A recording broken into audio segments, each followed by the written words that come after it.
Hello, everybody. Hi, Wiser. I see you. Hello, Viral. It's good to see you guys.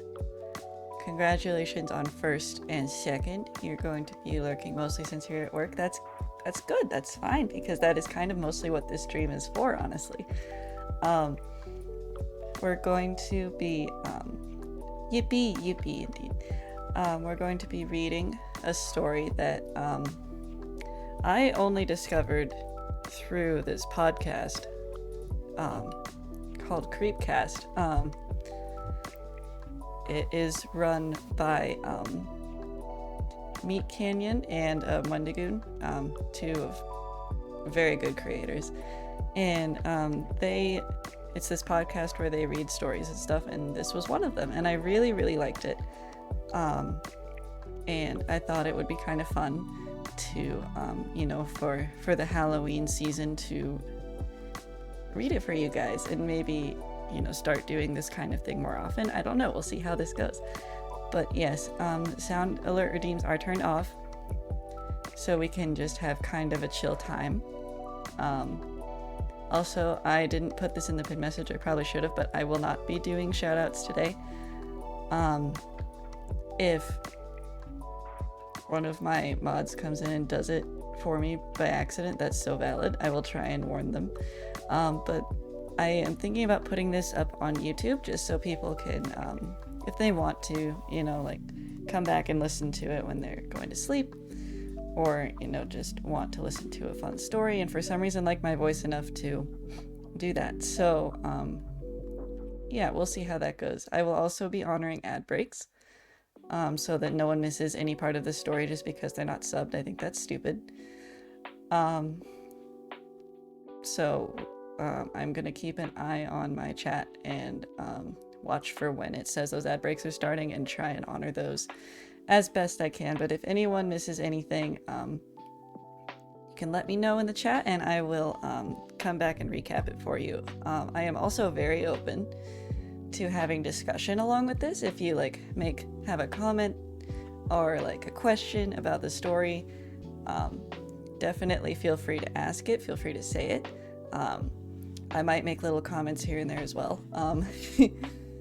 But yeah, we'll see. I just kind of want this to be a fun little chill stream you can have in the background while you're working or just going about your Monday. Yeah.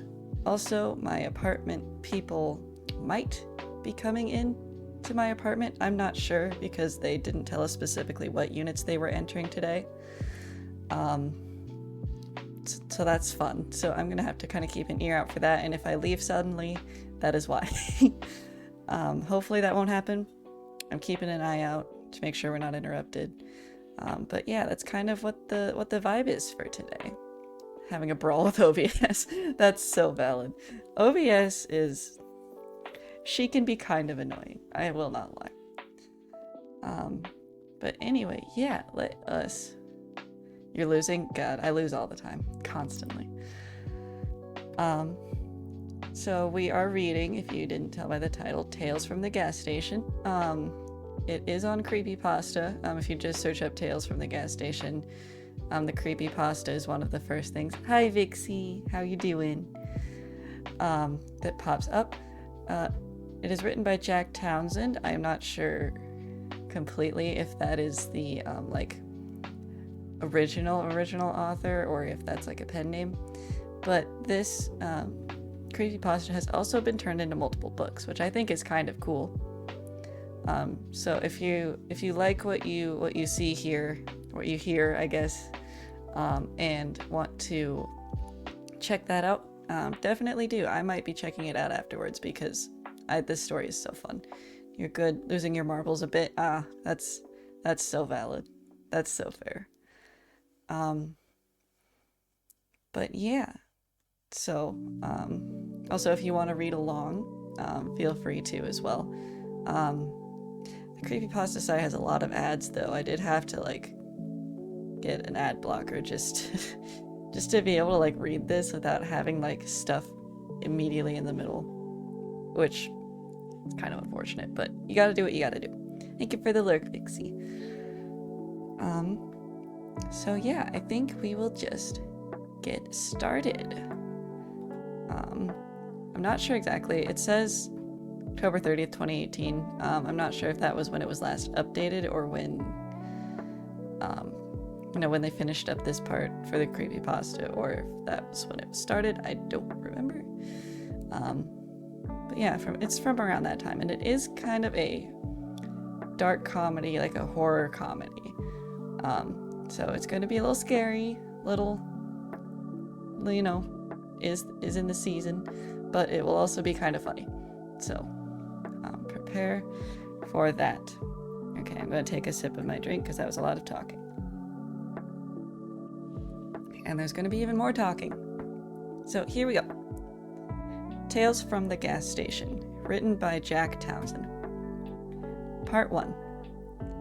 At the edge of our town, there's a shitty gas station that's open 24 hours a day, 7 days a week. If you were to go inside, you'd see row after row of off-brand chips, cookies, potted meats, and ramen. Expiration dates suspiciously missing from canned goods, like they were filed off years ago in some misguided attempt to control inventory turnover. A faded wet floor sign from way back covering a crack in the foundation by the cooler that has since turned into a pothole. The pothole, a collection point for a sticky spill-off, has become a miniature tar pit collecting countless insect corpses and the occasional small rodent. Nobody ever complains about the aesthetic. By some providence bordering on the supernatural, the health inspector has repeatedly signed off on the business, always kindly ignoring both the faint smell of some kind of mysterious chemical cocktail that is the defining characteristic of the establishment, and the family of mutated raccoons that lives in the crawl space behind the grease trap. Tales from the Gas Station is great stuff. Yeah, I do really like this story. I only just found it recently, but I'm very excited about it. Also, welcome in, Judge. I'm glad you're here. We think they're mutated anyway. At the very least, they must be inbred to the point of mental retardation. The alpha, a muscular 3-foot-tall son of a bitch named Rocco, has been spotted multiple times chewing on people's tires and has been run over at least twice, but keeps coming back. That lingering smell, a sweet combination of honeysuckle, ammonia, vomit, and who knows what else, has never been positively identified, but the prevalent theory is that it's coming from the cracks in the foundation, wafting up from underground. It's strongest right after a rain, and pungent to the point of tear-inducing if you get too close to the storm drains where even Rocco and his clan refuse to tread. If you were to go inside, you might also see the bathroom cowboy. He exists as a sort of urban legend. Even though he has never been officially confirmed to exist, we have several security camera recordings of a man fitting his description entering the building, heading into the bathroom, and leaving. What makes him legendary are the things people claim to see him doing in the bathroom. The stories run the gamut from pretty weird to impossibly bizarre. Like the guy last week who went to pee but changed his mind when he saw a man dressed as a cowboy handing out balloon animals. Or the next day when another customer stepped into the bathroom to see a man wearing nothing but a cowboy hat, boxers, and boots with spurs, sitting at an old-fashioned stone sharpening wheel, literally grinding an axe. When he walked in, the bathroom cowboy stopped what he was doing, looked up with a smile and a tip of the hat and said, "Come on, man. Come on with it." By the time he could find an employee to follow him back to the bathroom, the cowboy had vanished, bench grinder and all. The cowboy that may or may not haunt the gas station bathroom appears to follow a code of rules. He only appears when you're alone, he never hurts anyone, and he's always polite. The prevalent opinion about him is that, honestly, he doesn't seem that bad, especially when comparing him to some of the other things going on in that place. If you go inside, you might instantly get a toothache. It's a strangely common phenomenon that nobody really understands. It should go away on its own after a couple of hours. If you do go inside, you will almost definitely see me sitting behind the counter because I am the only full-time employee and I'm almost always here. You may catch me reading a book because, for some reason, the internet doesn't work way out here and cell phone service is dicey on good days and non-existent on most. If you need to make a call, you can leave and go up the hill a ways, preferably back towards town because the other way will take you into the woods and you don't even want me to go into all the reasons that's not a good idea. Or you can pay me 25 cents a minute and use the store's landline. That arrangement was cooked up by the owners and I have to actually enforce it because they do check the phone records. I'm sorry. While you're here, don't be offended if I don't strike up a conversation because, if I'm being completely honest, I don't always know for sure if everyone that comes through those doors is real or not, and if I had to acknowledge everyone in that place that could be an actual person, I would lose my mind. And we don't need any more of that going on around here. Hi Azu, welcome in. Congratulations on 3rd. Hello, hello. I hope you're doing well. I guess the point I'm trying to make is this. Weird things happen to me working at the shitty gas station at the edge of town. I wish I could easily decide what was the wildest, weirdest thing to ever happen to me, but I can't. There were so many. I've seen a total of 4 coffins inside the store on 3 different occasions. I've met at least a dozen people wandering back into town from the woods claiming they had escaped aliens or government conspirators or the like, and that they had no money but needed to make a call, and could I please just let them use our phones before they find them again. But rules are rules, and I'm not going to lose my job just because you didn't escape captivity with a little pocket change. Then there was Farmer Brown. Yeah, that's his real name. Who got mad at us and complained about the bulk feed we'd been ordering for him. He insisted something was wrong with the product because all of his animals suddenly had human faces. We settled with him by charging a significant discount on his next couple purchases. He stopped coming in one day and they found what was left of his body inside a bedroom at this farmhouse that had been locked from the inside. As far as I know, they still haven't figured out what happened. Anyway, I guess I can tell you a story or two, but first I need to get ready for work. And that is the end of part 1. So yeah, this story definitely throws a lot at you all at once. And it can be kind of hard to follow. So again, especially if you came in a little bit later and you've never heard this story before, feel free to ask questions and I'll try to line up the timeline for you as best as I can. Thinking about re-rigging Cat's model. Oh, Vixie. Oh, Vixie. You silly goober. Alright. TLDR, gas station is weird place. Indeed. Very strange. Weird ghost cowboy in the bathroom. Random coffins. Have learned much. Yeah, you've gotten, like, really good. I love my model, though. So, definitely, like, don't feel obligated at all. Maybe redraw lines and stuff. You keep doing work for free, and we're gonna have to have words. That son of a bitch, Rocco. Oh, yeah. I love Rocco. He's like my favorite character. Alright. Part 2. At the edge of our town, there's a shitty gas station that's open 24 hours a day, 7 days a week, and sometimes longer. If you were to go inside, you would probably see the tired cashier sitting behind the front desk, doing his best to mind his own business. He's real. You may also see someone else. You may also see something else. If you're curious about the reality of anyone or anything else, including yourself, inside that small ammonia-scented, flickering fluorescent collection of off-brand junk food, dirt, 4 walls, and a roof, may I recommend that you follow the cashier's lead and mind your own business?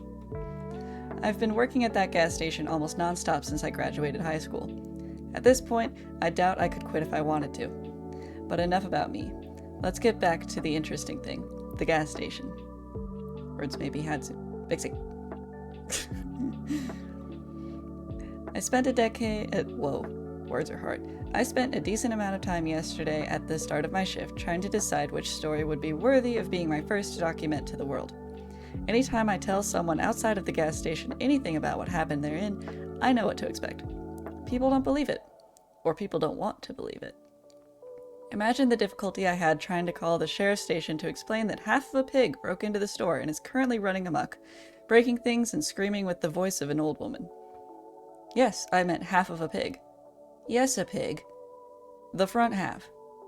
No, this isn't a joke. I'm at the gas station. What do you mean, which gas station? The shitty one at the edge of town. You must be new. Can I please talk to someone else? She finally put me through to Tom.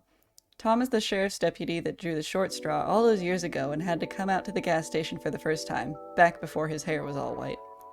He's been in enough times now that all I have to say when he picks up the line is, "It's half a pig, it won't stop screaming, and I can't catch it." And then he grunts, mutters something about that being pretty frickin' weird, and then drives out to help me catch it. Tom is a good guy. I asked around, but nobody knew where the pig had come from. This was back when Farmer Brown was still alive, and he came down to take a look and provide his expert opinion. According to Farmer, the pig had somehow been chopped down the middle, but miraculously, none of the important organs were hit. Nothing supernatural about it, just really unusual. It stayed at the local elementary school as a kind of mascot for the summer before a scientist and his team from somewhere up north offered the school $1,000 to let them take it. For science, I suppose. Many, many words.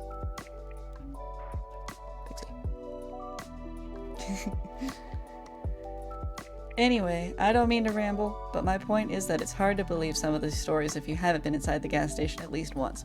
And maybe you have. We're the only gas station for miles. We're close enough to some big crossroads. If you've ever been out driving in an unfamiliar part of the country and found yourself lost, it's not impossible that you could have found yourself at my doors, maybe looking to top off your gas, maybe to ask for directions. If you have a strange memory of a weird place that somehow doesn't seem to fit with the rest of your memories, then there's a chance we've actually met.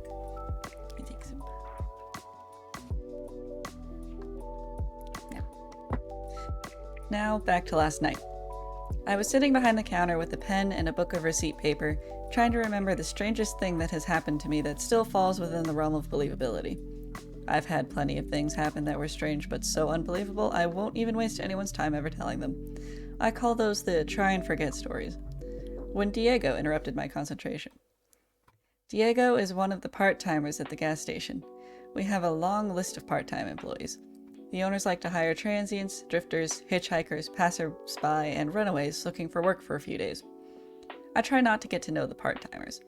They come and go after a few days, or sometimes a few weeks, rarely long enough to form any kind of meaningful relationship. But then there's Diego. Diego has been working here for almost a year now.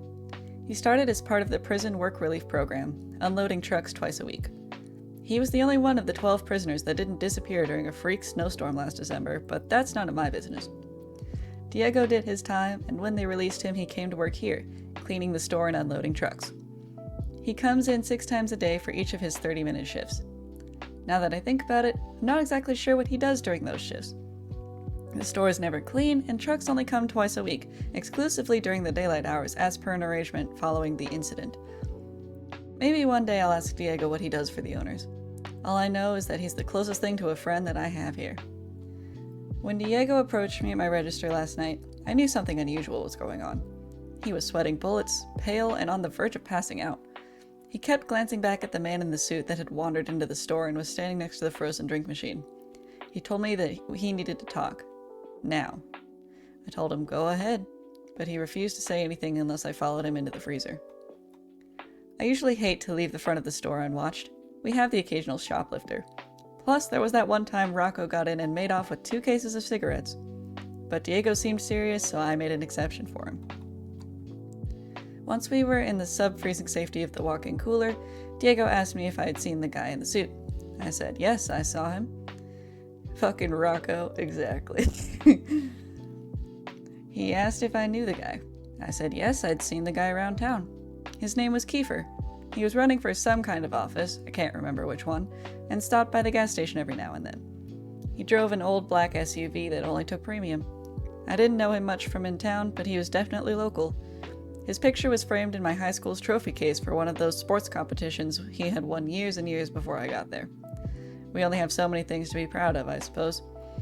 I knew of Kiefer, but we weren't exactly acquaintances. I told all this to Diego, who shook his head and said, no, that can't be Kiefer. I said, why not? And Diego told me, that can't be Kiefer, because Kiefer is dead. I killed him 2 days ago, and his body's in the trunk of my car right now. And that's when things started getting weird. I really don't want to do this. I recognize how awful it is to pause a story at a place like this, but I'm about to head back to work. I'm only just now taking my lunch break, and I came all the way down here to the library to document last night before I forgot. I still have to eat and change out of these dirt-covered clothes before I head back. I did a lot of digging last night. Plus, I don't want to leave the part-timers alone with all those lawn gnomes until we know exactly what's going on. Oh, I forgot to mention the lawn gnomes. I'm so scatterbrained right now. Like I said, it was a very strange night. Between the hand plants, Farmer Jr., and that cultist that wouldn't leave me alone, I hardly had any time to collect my thoughts. And of course, there is the Diego situation. I promise I'll come back and tell you all about it, but first I need to grab some coffee. That's the end of part 2, and I'm going to drink my own coffee. Thank you, Pixie. Thank you. Big sip. Maybe I'll also drink water too, because that seems like a good idea. Yippee. Okay, now we're getting good. We're getting into the good stuff. Not that, it wasn't good before, but it's pretty good. Have I shown you Riley's newest redesign? You have not, and you should. I would like to see it. Okay, part 3. There are times when this world drifts so close to the fabric of reality that I can hear something calling me from beyond that veil. Sometimes when I get too close, I can feel that thing on the other side tugging at the corners of my mind. I'm worried about Diego. He doesn't seem to be taking this so well. In case you don't know, I work at the shitty gas station at the edge of our small town, and weird things have been happening for as long as I've been here. I finally started to tell some of my stories, and if you haven't caught up yet, I would like to invite you to read parts 1 and 2. When I returned to work after my post yesterday, I was delighted to find a stack of receipt papers sitting neatly on the register counter with notes written in my own shaky handwriting. I don't remember writing these notes, but then again, I don't remember a lot of things. It is possible that I'm working too hard, or maybe the fumes coming from beneath the gas station are playing tricks on me, or perhaps just another side effect of my condition. At any rate, I'm not one to look a gift horse in the mouth, or any other animal in any other orifice for that matter. Admittedly, my handwriting isn't the best, and at times the scratches on the receipt paper become nearly illegible. So if anything herein seems unbelievable, it's probably because I copied it wrong. With that in mind, this is my best effort at a transcription. You sure have sent it them, Vixie. I'm going to look at them. Just real quick.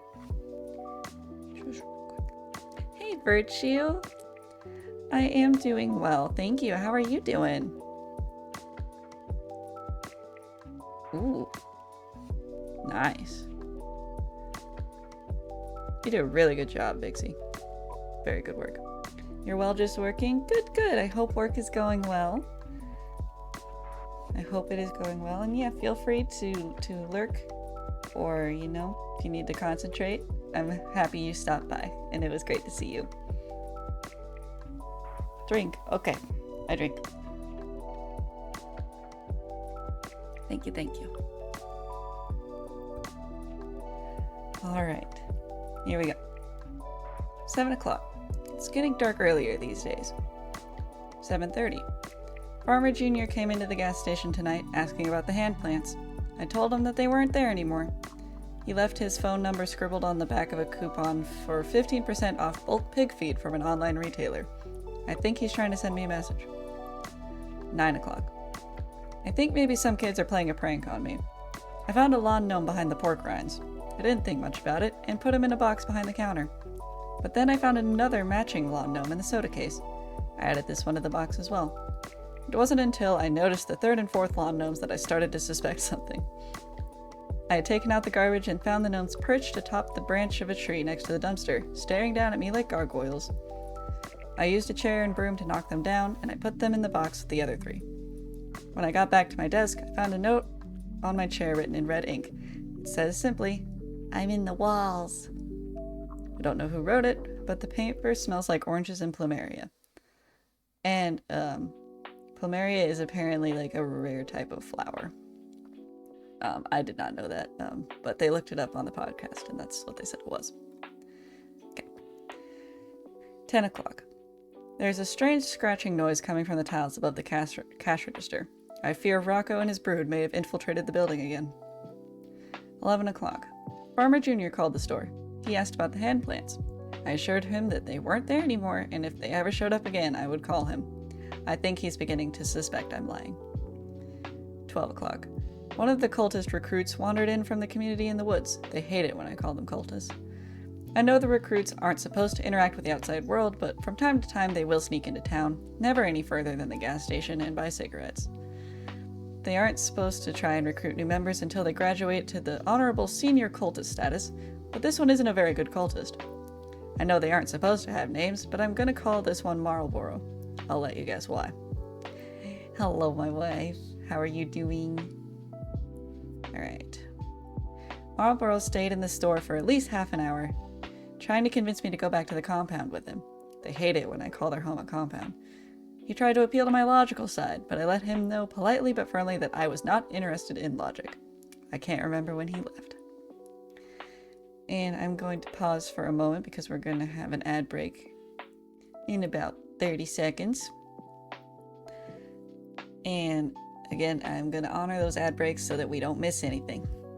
Yeah. You're good, enjoying story time? Oh, good. I'm glad. Am very glad.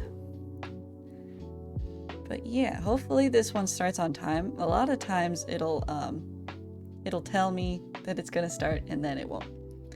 Oh, also my wife, I am not doing shoutouts today. Just so it doesn't, you know, interrupt, just in case. Yes, everyone say hello. Hi. So the countdown has ended. I don't know if when it's gonna start, but yes. Yes, I didn't put it in the pin message. I probably should have, but I forgot. You can still hear. Yes. It doesn't say the ads have started, and I don't, cause like it counts down. It's like ad break starting in 30 seconds, and then it's like not there, and then it starts like a minute later. Silly ads. I know they're so silly. They're not in the right spot. But anyway, we can just kind of talk about the story. I know I'm gonna have like a really hard time saying Marlboro a lot, and it's gonna sound like that the whole time. So I'm sorry. That's what it's gonna be. There they go. Yay! Welcome back. Welcome back, everybody. From the ads, I hope they weren't weird. Too quick for Sari. 2 skincare ads in a row. Am I cooked? Oh no. Not the double skincare. Alright. Now that everyone's back. At least they're not political ads. Alright. We're gonna keep on keeping on. 2 o'clock. I'm guessing also that these were all PM times and now this is 2 AM. Not sure. I don't remember. Okay, anyway. 2 o'clock. I found myself digging again. Sometimes on slow nights, I let myself drift. My mind goes somewhere, and when I come to, I wonder, where was I just now? Who was that controlling my body while I was gone? My body did those things I've done so many times before that I guess it's learned how to do them without me. My body restocked the cigarettes. My body rotated the frozen drink machine. My body scraped the mold off the bottoms of the ice buckets. My body emptied the rat traps. And somewhere along the way, my body found a shovel, went out back, and started digging a hole. Actually, I shouldn't say my body started digging. I have been, or rather, my body has been digging this hole off and on for the last few months. Usually I come to after a few shovelfuls. This time I added another foot deep before I snapped back to reality and asked myself, what the hell am I doing? 3:30. I just noticed a door at the end of the hallway past the walk-in cooler. How long have I worked here and never noticed that door before? It seems disappointingly ordinary as far as doors go, except for the fact that it's warm to the touch and feels like it's vibrating. I tried the handle, but it's locked. Story time with Kempt. Yes, hello lady. I hope you're doing well today. When I got back to my register, I noticed a man in a trench coat standing outside beyond the gas pumps, just outside the reach of our lights. Dangerously close to the road. Permission to Pedro. I'm sorry, lady. I have turned off the sound alerts today. I'm so sorry. I promise you will get all the Pedros you want on the next stream. Yes, I'm very sorry. Yes, okay. I can't tell if he's looking at me or if he's looking past the building at the woods on the other side. I wish he wouldn't stand there like that, stoic and still, with his arms reaching down past his knees. Yeah, that's not a fun way to stand. I don't like that either. The scratching against the tiles in the ceiling over the counter is getting louder. 3:45. A man came into the store, rolling a large white ice chest behind him. He had sunken blue eyes, wiry hair coming from his nose and ears, long bony fingers, and paper-thin skin revealing every blue and green vein beneath the translucent dermis. He wore a bowler cap and smelled like milk. I had definitely never seen him around before. He asked if we would be interested in partnering up with him. He sold ground meat at discount prices, but I told him that our store doesn't do well with the fresh food category, recommending he try his hand at making jerky. Before he left, he scooped about a pound or so of raw ground meat from the ice chest onto a piece of parchment paper and gave it to me as a sample. Once he had left, I took the meat into the cooler, where I found another lawn gnome waiting for me. I put the gnome into the box with the other 7. 4 o'clock. Diego just told me something very strange about Kiefer. 4:30. There was a kid named Spencer Middleton who went to the same high school as me and Kiefer. Spencer was just a year ahead of me, but looked much older and acted much younger. I lived in a small town, and small towns get bored. For entertainment, some turned to gossip, some turned to more sinister pastimes. The latter often fueled the former. There were rumors around town that Spencer liked to torture and kill animals. Rumors that Spencer's parents and siblings always locked their bedroom doors when they went to sleep at night. The rumors didn't slow down any after the fire at Spencer's house, where Spencer was the only one to escape unscathed. I once saw Spencer gleefully stomp on a lizard, throw his head back, and laugh. Some short time after his house caught fire for the second time, Spencer left town. The story went that he had gone off and joined the army. I didn't know what to think about that, so I simply didn't think about that. I would have been perfectly happy to never think about that, but after all these years I'm forced to. Because Spencer Middleton just came into the store and ordered a cup of coffee. He's sitting in one of the booths talking to Kiefer. Heckin' Spencer, I know. Bad Spencer. Marlboro is back. He asked if I could spare him some time to talk about his fake religion. They hate it when I call it a fake religion. I told him he had to leave. He seemed upset. 4:45. Spencer and Kiefer sat around for a while and didn't buy anything but 2 cups of coffee. When they finally left, I let Diego know. He had been hiding under a blanket in the walk-in cooler, although I can't really understand why. Diego explained to me exactly what happened. He had finished his shift a couple nights ago and just left the gas station when he saw Kiefer's SUV pulled over in a ditch at the bottom of the hill. Diego, being the good guy he is, decided to check and see if Kiefer needed any help. He says that when he pulled up and got out of the car, he could hear what sounded like a loud crunching noise coming from just beyond the tree line. When Diego went to investigate, that's when he saw something. When I asked Diego what he saw, he just started speaking Spanish in a fast, panicked sort of way. I don't speak Spanish, but I nodded along empathetically. The only word I could pick up was strega, which was the name of a liquor we carry. Whatever it was that Diego saw, it made him race back to his car as fast as he could and back out quickly, without looking. And that's when he ran over Kiefer.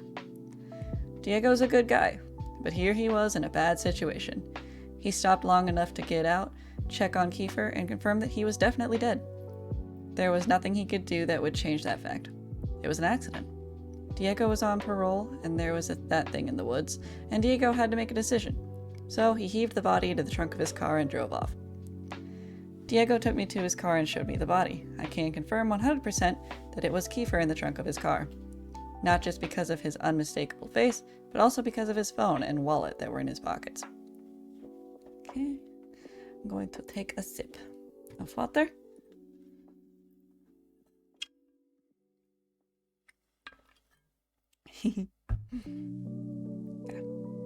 Oops. Clicked away and I lost it. Yeah, okay. Wait. Come back. I lost my chat box. No. Okay, there it is. Ignore my TMs, please. No, thank you. I can turn up the music a little bit too. Yeah, there. It's okay. Thank you though. I will look into that for the next one because I had a really hard time finding music that I wanted for this. So it's just that's okay.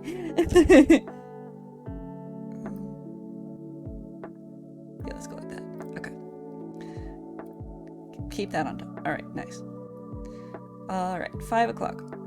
I finally got tired of the scratching and pulled our ladder out of the storage to see what the raccoons were doing in the ceiling. But when I pushed back the tile, the only thing up there was another gnome. That makes 12 so far. 6 o'clock. The man in the trench coat is still outside. The cultist came back in, demanding an audience with me, insisting that if I would just listen to him, I would see that his reasoning is superb and flawless, and that I would be a fool not to join him in the perfection of logic and nirvana that is his belief structure. I agreed to listen to his pitch if he would agree to ask the man in the trench coat to leave. Our hasty verbal contract in place, I steeled myself to listen. Honestly, he did make a few good points, but I suppose that's to be expected from a viral thought experiment strong enough to convince perfectly normal people to abandon their real lives and go live in a commune in the woods past the shitty gas station on the edge of town. They call themselves mathematists. They believe that humankind exists to fulfill two moral imperatives: to decrease suffering and to increase happiness. A successful life increases happiness more than suffering. A decent life decreases suffering more than happiness. How good a person is can be determined by the spread between the happiness increased and the suffering decreased. Obviously, if the individual has a negative spread, that is, if they've increased happiness less than they've increased suffering, or if they've decreased suffering less than they've decreased happiness, then that means, very simply, that the individual is bad. Therefore, if an individual causes a tremendous amount of happiness and suffering, one can simply determine which was higher and use this perfect rubric to determine whether that individual was good or bad. Simple, right? The mathematists believe that the world has been going about good and bad in the wrong way. For eons, we've been attempting to increase happiness, when instead we should have been focusing on decreasing suffering. As happiness is a fluid concept, and the more happiness you create, the harder it is to sustain, as happiness has a clear set of diminishing returns. Suffering, however, is consistent. Suffering results from happiness coming to an end. Suffering is pure and eternal. For a mathematist to be supremely good, they must simply end all suffering. That is why the mathematists are working on a bomb to destroy the entire planet. By ending all life on Earth, they end an infinity of suffering into the future. With every life they avert, an entire lineage of people that would be born into a life of suffering will no longer. Every death is a preemptive mercy killing. Every happy moment that will no longer occur pales in the face of all the sad moments that are likewise prevented. Perfect logic indeed, Judge. And so, as Marlborough explained, their murder cult believes that killing is a kindness. I told him that his ideas were stupid and that he was stupid, and now he had to go and tell that man in the trench coat to go away. And with that long-winded explanation over, I will take another sip of my water. Yippee! 6:30. The phone rang. This is strange for two reasons. First, because it was not the landline. It was the cell phone, even though we do not get cell phone service way out here. And second, because it was the cell phone, the one that I took off of Kiefer's body. I'll admit, I was stuck in a bit of a moral quandary ever since Diego confided in me. On the one hand, Diego had killed someone. On the other, it was an accident, and Diego's parole officer may not see it that way. I thought I would have more time to figure this out, but when the cell phone started ringing, I knew I had to make a decision. I answered it. I didn't speak first. The voice on the other line was one I recognized. "You have something that belongs to my boss." It was Spencer Middleton. "His cell phone and wallet?" I answered. "What? No, we don't care about that shit. We can buy more phones. We can get more wallets. You know what we want." He was right. I did. "It was an accident," I explained. "We know. We want to make a deal. You give it back and we pretend this whole thing didn't happen." "Can we do that?" "Absolutely." 7:30. Diego came in for his shift at 7 and I explained the deal to him. He wasn't thrilled, but as I laid it out very clearly, he didn't have a choice. We parked Diego's Camry behind the gas station near the growth of hand plants and made a point to stand far enough away to not get our ankles grabbed. Kiefer's SUV drove up a few minutes later. Spencer was driving. He and Kiefer got out without a word, sized us up, and opened the back of their vehicle. Diego popped the trunk. Kiefer and I stared at each other, keeping eye contact the whole time while Diego and Spencer transferred the body from one vehicle to the other. Spencer had a tarp and blanket ready to wrap everything up. When it was over, Kiefer put a hand on my shoulder and whispered in my ear, "You done good." When they left, Diego started crying as I went back inside the store. It was almost daytime, and that's when the new part-timer was supposed to take over. 8 o'clock. The new part-timer is late, and I'm overdue for a lunch break. I made the best of my extra time here by putting price stickers on all the lawn gnomes, ringing them up as miscellaneous grocery for $9.99 each, and I've already sold a couple. I'm a really good employee. 8:30. I went to the bathroom and saw a man standing there with his pants at his ankles. He wore checkered boxers and a cowboy hat. He smiled when he saw me and simply said in a somewhat sing-song voice, "Come on, man, come on with it." I took the opportunity to ask him something that has been bothering me. "Do you know, is everything going to be okay?" The bathroom cowboy took a second to think, then he pulled up his pants and walked past me, spurs clicking against the bathroom tile. He stopped for a second when he was right next to me and said plainly, "I appreciate it." Then he left. I honestly have no idea what that means. These are the entirety of the receipt paper notes, but I did make a point to continue keeping a journal. I think this will be a healthy way of chronicling the weird events at the gas station. Maybe this will even help with my condition, I don't know. The next time something strange happens, maybe I'll come back and write more. Until then, I guess this is to be continued. Edits. Sorry, upon further inspection, I realized that some of the scribbles on the receipt paper may have been transcribed incorrectly. I also made some adjustments to the spelling and fixed some typos. While I was at it, I added another typo just for the observant reader. Lastly, upon the advice of some of my readers, I removed the part where I listed Farmer Jr.'s social security number and address. Also, special thanks to the reader that pointed out that strega isn't even a Spanish word. I asked Diego about it when he came in for his 4th shift today, but Diego simply looked at me blankly and told me that he doesn't speak Spanish. And that is the end of part 3.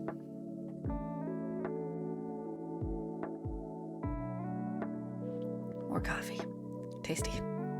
Tasty, tasty. But yes, that was a lot. So again, if anyone is lost, feel free to ask. Okay. This is great to draw to. I'm glad. What a twist. Diego isn't Spanish. Indeed. I'm glad, Vixie. I hope your drawing is going well. No Spanish. He doesn't speak Spanish. Alright. Part 5. I should begin this entry by saying how truly sorry I am to anyone who read Part 4. I had no idea that was going to happen. The agents have assured me that every trace of this story has been removed from the internet and that there is nothing to worry about. If you were unfortunate enough to have read Part 4, I beg you, for your own sake, try to forget everything. If you experience nosebleeds, dizziness, migraines, or hallucinations, go immediately to the emergency room. If you have a recurring dream of an island made of song, under no circumstances should you approach or attempt to open the blue door with the painting of a crow on it. If you did not read Part 4, there was no Part 4. It does not exist. Forget you ever heard of it. Why are people getting nosebleeds? Cognito hazard, I believe, would be the term for it. I don't know if there's a specific word for it, for like, you know, like stories or like reading it. Havoc. Okay. Alright. By now you probably already know that there is a shitty gas station at the edge of our small town and that weird things have been happening there. The city council has personally asked me to stop talking about it, as there have been some astute readers that not only tracked down our small town from the brief descriptions I've given, but actually come and visited me at work. The cat calls me Havoc that I know I fucked up. Silly lady. Silly lady. Okay, yeah, I found it. I heard that one of them has joined the Mathematists, and as far as I know, the other 2 are still missing. Once again, I am sorry. I'm not working right now. It's the first legitimate break I've had since I first started writing my stories on receipt paper all that time ago. Time moves funny here, flowing slow and fast all at once, like molasses out of a shotgun. It's a good thing I've been keeping a journal. I've got a few moments before my laptop dies, and I think now would be the perfect time to transpose my journal entries right before the battery runs out or the blood loss gets me. Right now, it's a race to see which happens first. Before any of you worry, I've already called Tom. He said he's on the way here to give me a ride to the hospital, right after he picks up dinner for the Ledford orphans, John Ben and his little sister.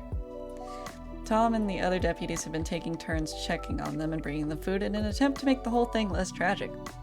They've been living on their own ever since the incident that totally did not happen, and anyone who says otherwise is a damn liar.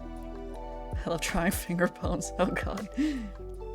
There I go again, off on another tangent. I guess I'll get to it and type up my journal entries while I still can. Alright. November 2nd, 2017. 9 p.m. So much has happened here since the Halloween incident that we aren't allowed to talk about. I've been much busier than usual, dealing with the aftermath as well as the cult. The Mathematists have been cleaning out our inventory on a daily basis, planning ahead for some kind of secret event that I only get to hear about in hushed mutterings and whispers. Night is coming earlier, and the weather is getting colder. November 3rd, 2017. 2 a.m. The man in the trench coat is back.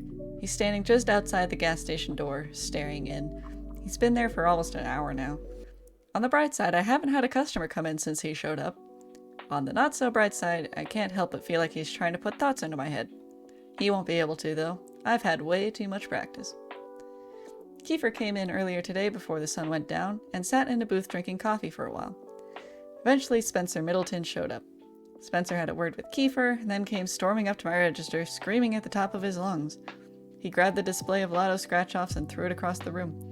It was obvious that something had upset him. That's when I took the earplugs out.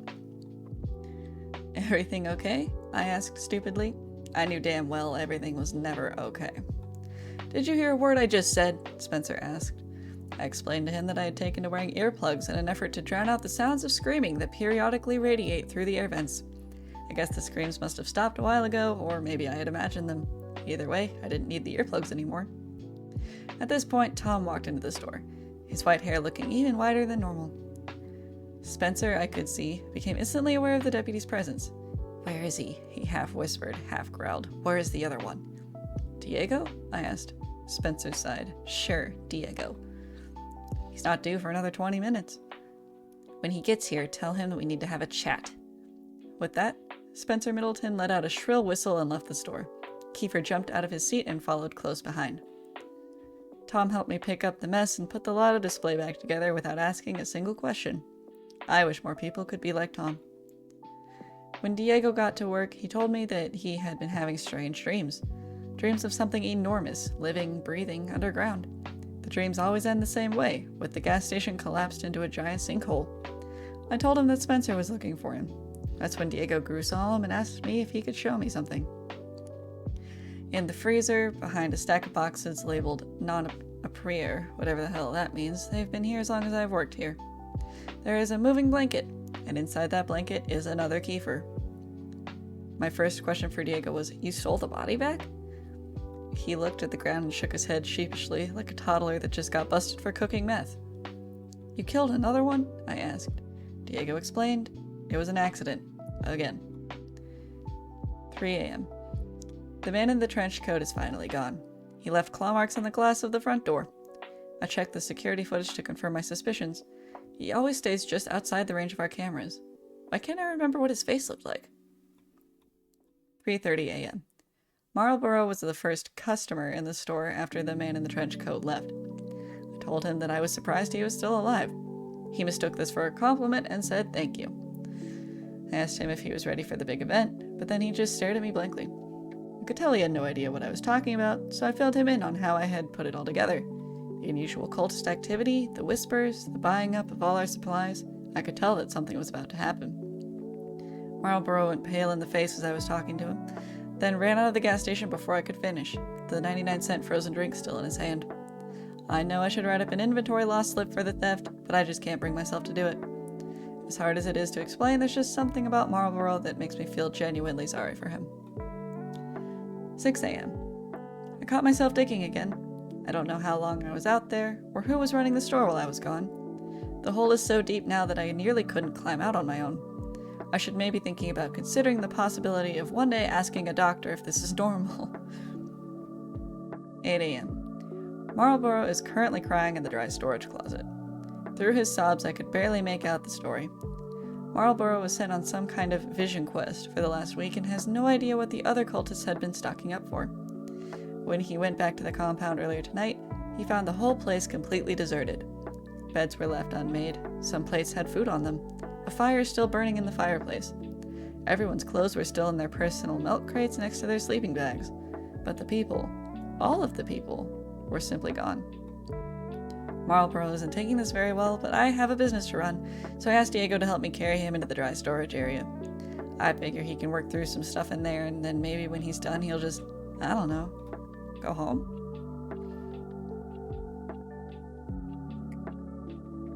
Zip. November 4th, 2017. 9 p.m. The exterminators just left. They say they got all of the snakes this time, but I have my doubts. November 5th, 2017. 5 p.m. Kiefer came into the store again today and made some thinly veiled threats. He asked about Diego, too, but I told him that I was tired of being the go-between, and if that he had business with Diego, he needed to take it up with Diego. That's when Kiefer started getting weird. You know this place is just a big experiment, and you're the little mouse? I asked Kiefer to buy something or leave, so he bought a pack of toothpaste, then started to undress in the store and rub the toothpaste on his naked body. They tell me that something is wrong with your brain. Is that true? I tried to be polite and avert my eyes as I answered, yeah. You have some kind of mental condition? I answered again, yeah. That's too bad. At this point, Kiefer was completely naked. He walked over to the frozen drink machine and filled a large cup with the sugary red concoction before turning it upside down on top of his head. Then he shook himself violently like a wet dog, flinging bits of cold, sticky debris across everything from the ceiling to the walls. Some of it even landed on my face, but I tried not to let him see my flinch. I knew this was all just an attempt to intimidate me, and I didn't want to give him the satisfaction. Awkward, very gross as well. Not vibes. Heaven forbid a person has hobbies. Wiser, if this is your hobby, I'm a little concerned. Alright. What is it exactly? He asked as he crossed back to where his pile of clothes waited for him. What? I asked. What is your condition? Paranoia? Schizophrenia? The gay? No, I answered. I don't sleep. You don't sleep? He sounded genuinely interested. Like, ever? I can't fall asleep. I haven't slept a single day since high school. It's a rare genetic condition with no cure and no treatment, and one day it will kill me. But until then, I handle the effects as best I can. Kiefer nodded. That must be it. That must be why he can't reach you. Why, who can't reach me? Right then, Spencer came into the store. He threw a blanket around Kiefer and ushered him out to the waiting SUV. A moment later, he came back into the store and offered me $100 for the security tape from tonight. I wonder what I'll spend my $100 on. 9 p.m. I was beginning to suspect something wasn't quite right in the store. I've been finding empty candy bar wrappers strewn about, security tapes mysteriously deleted, strange noises coming through the walls in the middle of the night when I should be alone. At least, more strange noises than usual. At first, I assumed it was just the raccoons. But now I know the truth. Now I know that Marlboro has been living here for the last 2 days. He just walked out of the supply closet wearing a bathrobe, nodded to me as he grabbed a stick of meat jerky, and went into the bathroom. It had not even occurred to me that Marlboro never left. I'm going to take another sip of water. Oh. My cat is laying on the bed and it's very cute. Alright. November 6th, 2017. 4 a.m. It finally happened. I suppose it was only a matter of time. I know I should feel regret, or shame, or any of the other emotions that normal people feel like after something like this has happened, but all I feel is embarrassed. I had came to a couple hours ago with a shovel in my hand. I had been digging again, and this time I had made some serious progress. The hole was at least 7 feet deep, the steep walls made of loose red clay. It took me a while to realize that I was staring up into an inky black night peppered with uncountable stars. When some of the bigger celestials started to move, I realized that those stars were actually just the soulless red eyes of the mutant raccoons staring down at me over the edge of the hole. Probably looking for food, those shameless beggars. Yes, nullners. And ad break supposedly is starting soon. So I will stop it here for a moment. And I will wait. Hopefully it will start on time this time. Sometimes it starts on time. Sometimes it doesn't. But if it doesn't, we'll just hang out anyway. Big stretch. Yes, Nullnurse is on the bed. I wonder if I can take a picture and put it in the Discord. Let me just...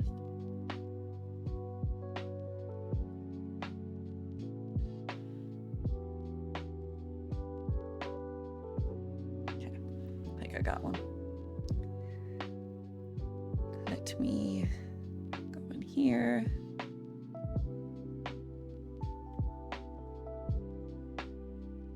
Where is it? I found it. There.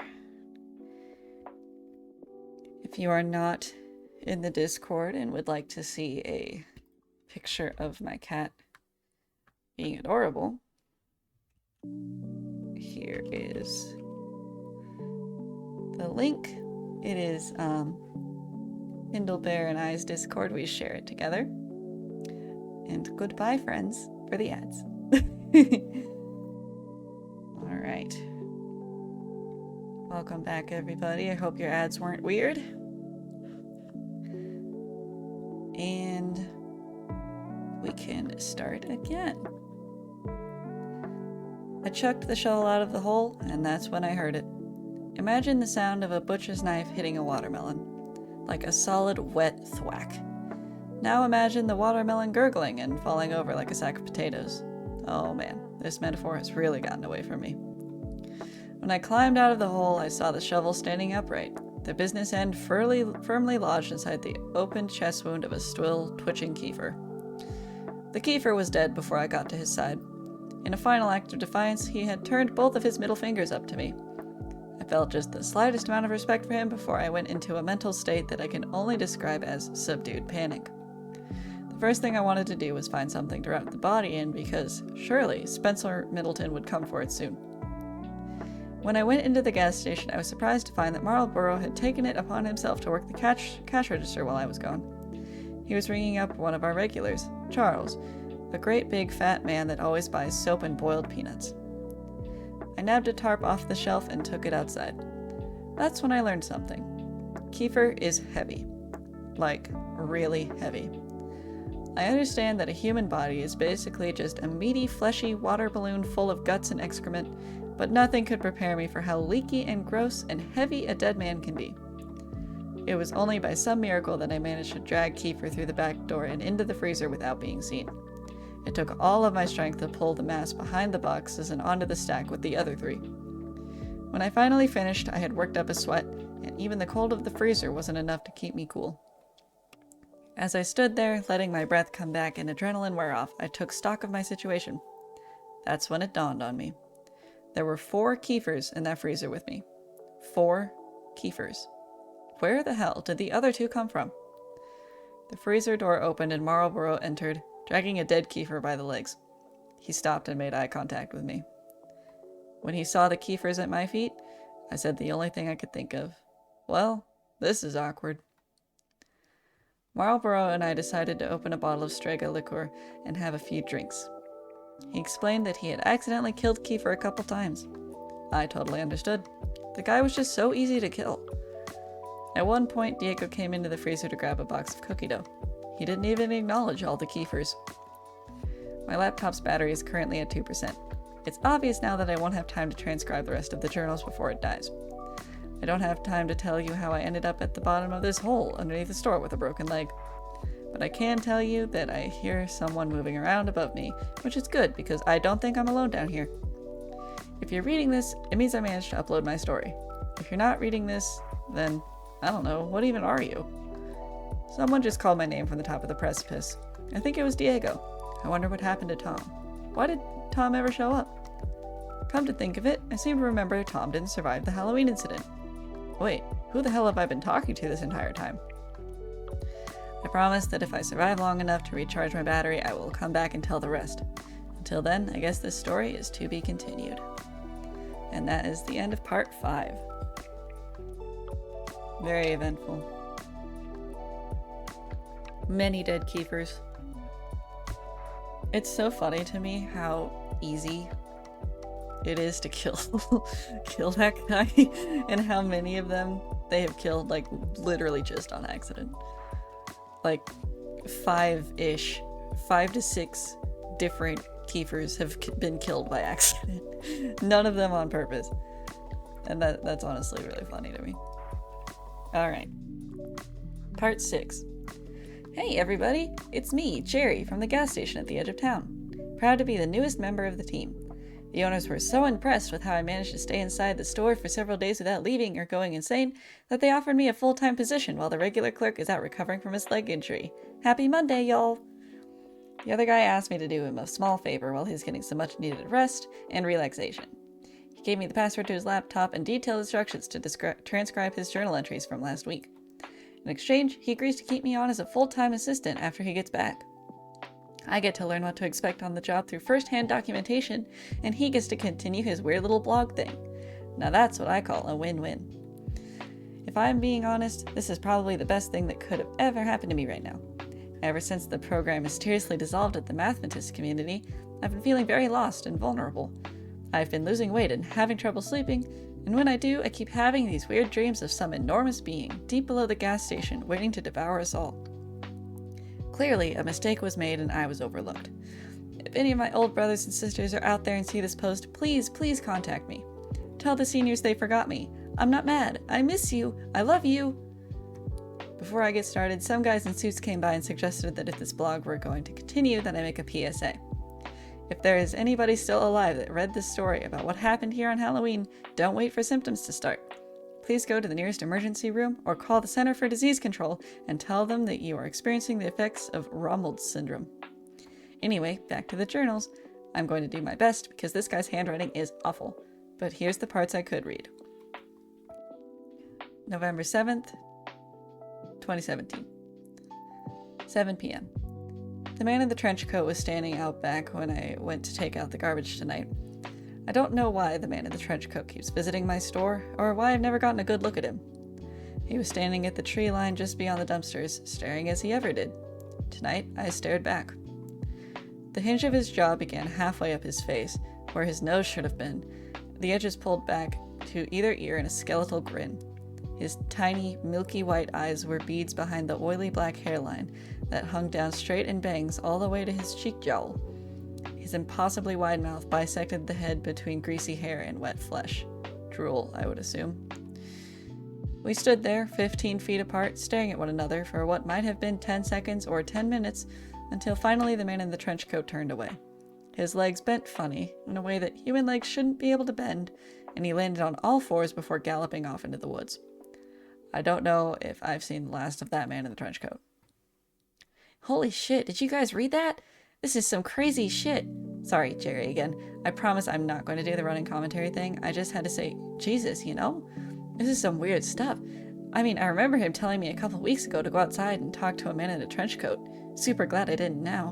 What the hell? Okay, that's it. I'm done. Back to the transcriptions. The next page is soaked in blood and completely unreadable, so I'm going to have to skip that part. Hundreds and hundreds of them. She had never seen so many in one place before, not even in her dreams. Before she left, she told me that I would see her again. Was that supposed to be a warning or a flirtation? 3:23 a.m. It's a quieter night than I'm used to. The package from yesterday afternoon still sits on the counter where I left it. The label is made out to me with a return address I don't recognize. The rectangular parcel is wrapped like a Christmas present with red and yellow stripes and feels heavy. I would say it's just the right size for a dead cat. I can't think of any realistic reason I shouldn't open the package, but there is something in the back of my mind telling me that to open this would be tantamount to opening Pandora's box. That the contents of this little parcel will irrevocably change the course of my life in a way that may have seemed impossible before. I feel like this box is full of butterflies ready to create tsunamis, and I'm just not sure I'm ready for that yet. I think I'm going to teach Marlboro how to clean the drink machines. 3:47 a.m. Marlboro is passed out in a hammock in the supply closet. I think he finished that bottle on his own. I guess I'll go clean the drink machines by myself. 5:45 a.m. The hand plants are growing faster than I had anticipated. They are now past the elbows, almost to the shoulders. I saw that the crop had caught a curious coyote that got too close. It was not pretty. I also noticed that Rocco is still alive. I caught him sitting on the roof, tossing food to the crop of hand plants. This is why they're growing so fast. They're eating way too much. If this gets out of control, I may have to torch this crop just like the others. I don't want to. It sends shivers down my spine whenever I hear the way they scream. Damn it, Rocco. Damn it, Rocco, feeding the hand plants. 7:30 a.m. Diego came in for his morning shift looking pretty terrible. He filled up on coffee and told me that he hadn't been sleeping too well. The bad dreams had been keeping him from getting a restful night. Wonder if I should tell Diego about my condition. He asked about the gift wrap package sitting on the counter. I told him that it came with the post yesterday and I didn't know who it was from. He asked if I was going to open it, and I told him that I had a bad feeling and pretty much decided to never ever open it. 10 a.m. I decided to open the package. Without any fanfare or drumroll, I'll just tell you that what I found inside was a brand new laptop computer. I've never owned my own laptop before, and the only computer that ever belonged to me was this crappy little Tandy 1000 that I put together as a kid. I've always used the library computer lab or the browser on my phone to access the internet. This could be a game changer. The box also contains a signal repeater and some other gizmos. I know this is crazy, but I think I may actually be able to access the internet from the gas station now. There was a handwritten note at the bottom of the package. Hello. I left a comment on your page. There's something I want to tell you. I'm enjoying reading these stories you're writing, but I think if you actually sit down and write out one story at a time, that you will get a lot more upvotes. It's very good. I'm not saying it's bad. But right now, it seems like a lot of half stories thrown together. I think you'd do great if you actually write out a whole story at a time. I bet you really could get a lot of upvotes and attention. It gets kind of confusing right now. Maybe start with when you got there and work your way up to now. I bet that would be super awesome. I'm so fascinated, but a little muddled as well. I can tell you have a great talent for writing, but I just thought maybe I'd offer a suggestion to help. Please do not take offense. It's just something I was thinking. Hope all is going well for you. Great. Another one of my readers tracked me down. I'm going to have to figure out how people keep finding me and put a stop to this. Thank you, whoever you are, for the laptop. I'm definitely keeping it. So I noticed I reconnected to the chat and hope it didn't break anything. I think it's fine. Alright, 10:15 a.m. I turned on the Wi-Fi card and noticed that for some reason there are dozens of secured networks around the gas station, most of which have 4 or 5 bars. Names for their network are pure gobbledygook that look like this. And it's just a bunch of letters and numbers that I'm not going to read out. Who the hell is transmitting Wi-Fi out here? 11 a.m. A man came into the store to buy a gas can a couple hours ago. I didn't think much of it at the time, but then he came back in asking if we could help him out with something down the road. I never got his name, but he was a big guy, tan skin and a thick beard. He said he was having car problems. I told him I wasn't a car guy, but he insisted that he didn't need a car guy. He just needed someone else to see what he was seeing. Marlboro agreed to watch the counter while Diego and I followed the bearded man down the hill and around the curve, close to the spot where Diego saw that thing in the woods. He couldn't remember what happened that night. After we got everything sorted out with Spencer and things started to go back to normal, I asked Diego what it was that he saw in the woods that sent him running in such a careless panic, but he just shook his head and said he didn't know. The mind is a funny thing, and memories aren't the most reliable. I realized that I'm not the only one from the gas station with a list of try and forget stories. The man's car was parked on the side of the road, close to the same spot that Kiefer's SUV was broken down. So my car started acting funny, the guy said as we neared his vehicle. I began to wonder why we had walked this whole way when our own vehicle would be quite useful in case of a dead battery or random bear attack. The guy kept going. I pulled over onto the side of the road and my electricals all started going haywire. I killed the engine, and when I tried to turn it over again, nada. I could see at this point that the hood was open. The man was driving a big black SUV similar to the one Kiefer owned, but newer and shinier.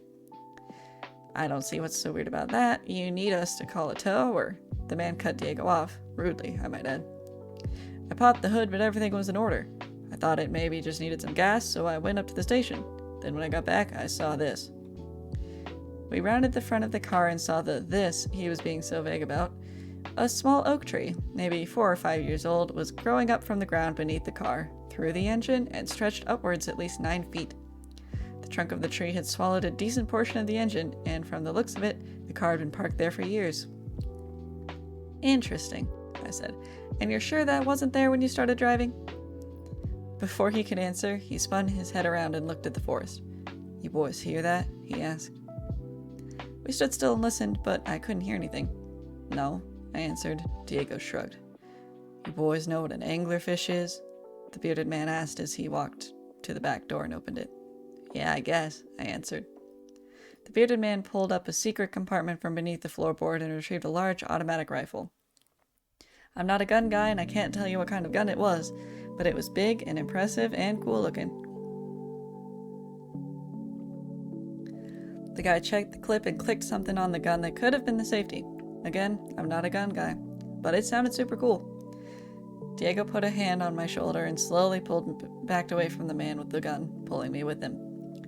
But the man didn't seem to mind us one bit. He was focused on whatever he heard in the woods. If I'm right, You boys have an anglerfish in them woods. It's putting something out there to lure me in. Make me think I'm hearing something that I'm not. Then when I go looking for the one thing, bam, it attacks. Oh, like a siren? I asked. The man looked at me over his shoulder with a smirk and said, yeah, like a siren. Y'all may want to get out of here. This could get dangerous. Don't worry about me. I've dealt with these things before. I'll be fine. The man pointed his gun and marched into the woods while Diego and I made our way back to the gas station. 2 p.m. It's time for me to go home. I haven't used the laptop yet, but maybe tomorrow I'll start to type up these journals. November 8th. 6 p.m. It's getting dark so early these days. I noticed that the bearded man's SUV is still at the bottom of the hill with a tree growing through it. I wouldn't call that a good sign. 11. Burn the rest of the hand plants. I finally know what's going on. A long time ago, I noticed what looked like strange mushrooms growing in a patch near the dumpster behind the gas station. I didn't think much about them, except that it was strange that Rocco's brood wouldn't go near them.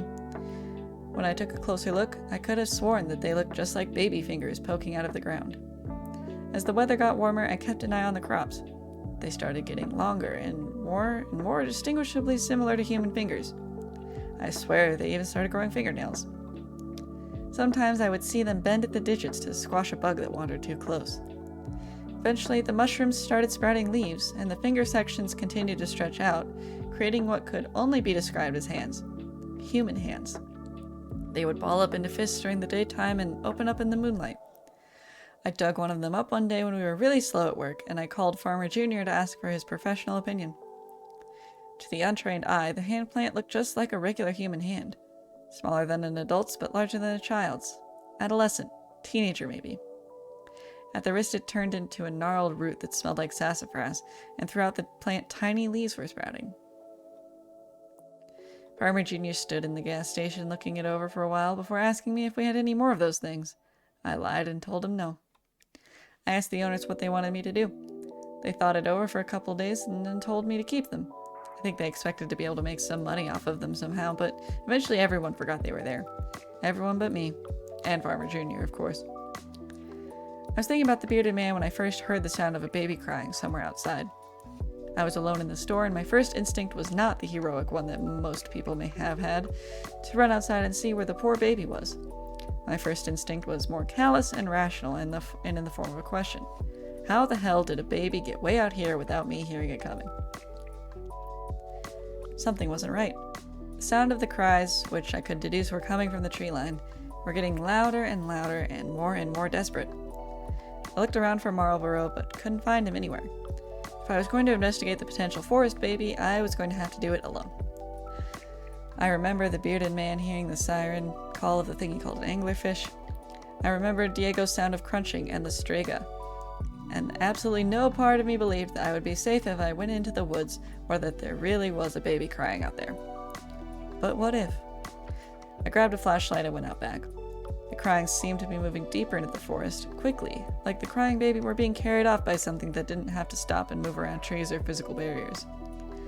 I walked into the forest just far enough to find the last thing I ever expected to find. It seems that the hand plants had extended slightly further than the little plant patch outside the gas station. Those plants that I had been watching and burning whenever they got too aggressive were not as controlled as I had previously believed.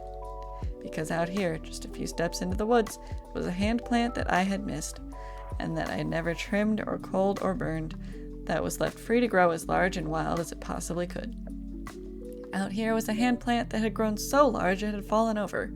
It had grown past the shoulder. It had grown its own head and torso and crotch and legs. Out here was a full human body covered in tiny leaves, huddled on the ground and attached to the soil by thick talons of brown roots. And the weirdest part of all, the body was one that I recognized. The body, the fully grown hand plant, was Kiefer. I don't know what possessed me to touch him. Maybe I just wanted to make sure that he was real, as if touching him would prove that one way or the other. When I did, his eyes opened and he cracked a smile. He could not move, the roots had him firmly stuck in place, but this Kiefer plant could talk. And talk he did. We stayed out there talking for over an hour. I won't go into everything the Kiefer plant said, but I will say this. There's something under the gas station. Something big and powerful. Something plotting. And I've been working for years in a cloud of this dark god's farts. I felt extra terrible setting the fully developed kefir plant on fire after I burned the rest of the crop of hand plants, but honestly, what choice did I have? Hi Shoujo, thank you for lurking. I hope you're having a good day. When I got back to the gas station, Spencer was waiting for me. I knew he knew. Or he knew I knew. And I knew he knew I knew. I was halfway expecting what came next, but not expecting him to enjoy himself quite so much. Spencer locked the front doors, then proceeded to beat the crap out of me. I'd like to say I got a few good hits in as well, but that would be a huge lie. I don't think I laid a single finger on him. Although I did mess up his knuckles pretty good with my face, so I have that going for me. Spencer dragged me across the gas station to the hallway, past the bathrooms, past the walk-in cooler, and to that strange big door that I had only just noticed a couple weeks ago. If it were possible for me to pass out, I'm sure I would be unconscious right now. Why are you doing this? I asked as he banged on the door 3 times. There was a sound from the other side, and then Spencer yelled, "Open up! It's me!" The door cracked open and Spencer dragged me into a room I had never seen before.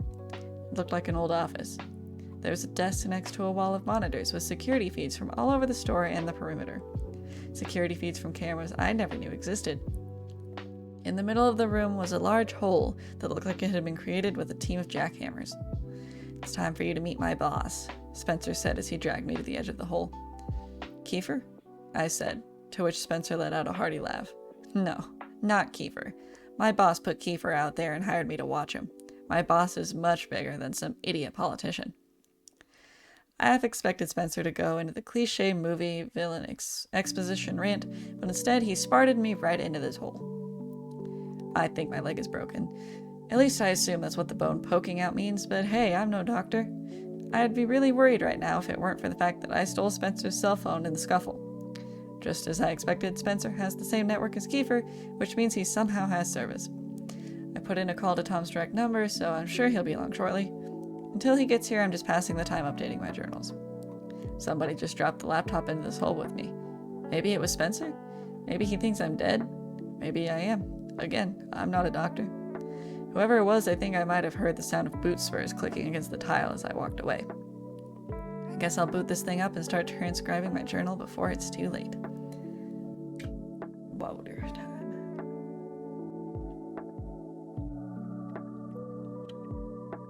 Alright. Okay, so this is the last of his journals. You're probably wondering to yourself, where was Jerry while Spencer was beating the crap out of poor old Jack? Well, I had gone into town to see a movie. Yes, I went and watched Thor Ragnarok. If you haven't seen it, go see it. It was awesome. I guess I'm lucky I went when I did, otherwise this Spencer guy might have tossed me into that hole as well. I was the one that found Jack. When I came back to the gas station, I couldn't find anyone anywhere, so I went searching until I noticed that door at the edge of the hall had cracked slightly open. I also found a really poorly made bomb behind the register, but it didn't take long to disassemble. You can thank the mandatory bomb building classes at the mathematics program for that. No big deal, just me being my typical heroic self. I asked Diego to help me haul Jack up out of the hole, and then Diego moved him into an undisclosed location for a few days while his leg mends. When he gets back, I'll let him have this laptop to continue his little blog thing. Until then, it's just me, Diego, and the raccoons. How does Jack usually end these things? Oh yeah, to be continued. Edit. I just caught myself digging. And that is the end of part 6. I don't remember how many parts there are in total.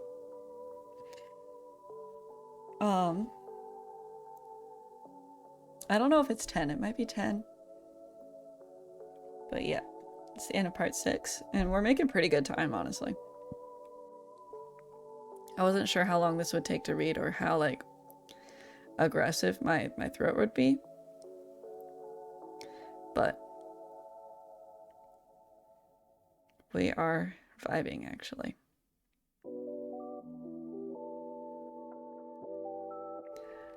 So, we will now start part 7. Recovering from an injury sucks. Recovering from an injury when you can't fall asleep sucks worse. Recovering from an injury when you can't fall asleep while simultaneously being hunted by a sociopathic lackey of a dark god with a personal vendetta against you sucks even more. There's a whole second story that intersects with this one. Yeah, that makes sense. But what sucks even more worse is having to do all of the above and still being called into work because, as the owners put it, the new guy is a complete and total moron with willful and malicious idiocy that borders on the criminal. And so I am here, against the doctor's advice, at the shitty gas station at the edge of town, only a little worse for the wear. What's really incredible is that I've only been back for 1 day and there's already a body count. More on that later. My right leg is in a cast from ankle to thigh, and I've elected to use crutches because, unsurprisingly, the gas station is not wheelchair accessible. The cast has several signatures and messages, which is very strange because I have no memory of anyone signing it, but that just could be a result of the pain meds. Looking down now, I can see that Diego scrawled out this message: "Try and stay out of trouble, D." There's also a message in red crayon: "Jerry was here." A few signatures scribbled in Sharpie, and a little further up my leg, I have to pull my pants way up to read this. This note: RTRATC. Well, that's annoyingly cryptic. I would check the tape logs to see who I let get so close to my delicate area, but the owners had every camera in the place removed. I guess there was something about finding out that secret room full of security camera feeds to bring personal privacy into the public discussion. I feel like the act of removing all the security cameras was a bit of an overreaction, especially with Spencer still out there. The police took a statement and confiscated the remains of the bomb. They're taking this whole thing very seriously, and an arrest warrant is out for Spencer Middleton should he ever show up again. As for Kiefer, things get a little more interesting. The police were unable to find any evidence that he ever even existed. He had no property in his name, no driver's license, no public record of any kind. The only thing even linking him to this town was a grainy picture in an old yearbook photo. It would seem that Kiefer was living off the grid ever since he graduated high school, and now that Spencer's attempt to blow up the gas station failed, Kiefer has suspended his election campaign and simply disappeared. Alright, the ads are going to start in about a minute or so. I'm going to take this time now, actually, and, hi, Boo! How are you? I see you, hello! I'm gonna actually go to the, bathroom really quick. I'm gonna put it on BRB, and you guys can listen to the music, and hopefully, by the time I get back, the ads will be over, or at least close to over. So, I'll be right back, and I'll see you guys in a couple minutes. Actually really great timing. Crazy. Okay. Anyway, hello. Welcome back, everybody. Hello, Boo.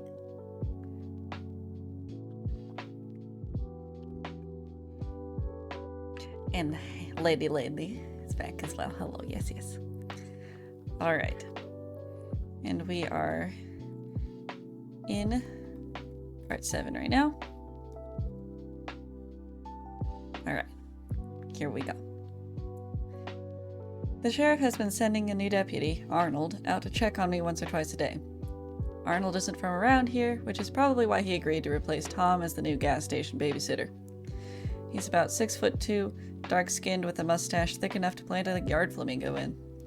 He has eyes that constantly telegraph the sentiment, "Knock that nonsense off," and I have yet to see him smile. I don't know if Arnold will become the next Tom or the next Spencer.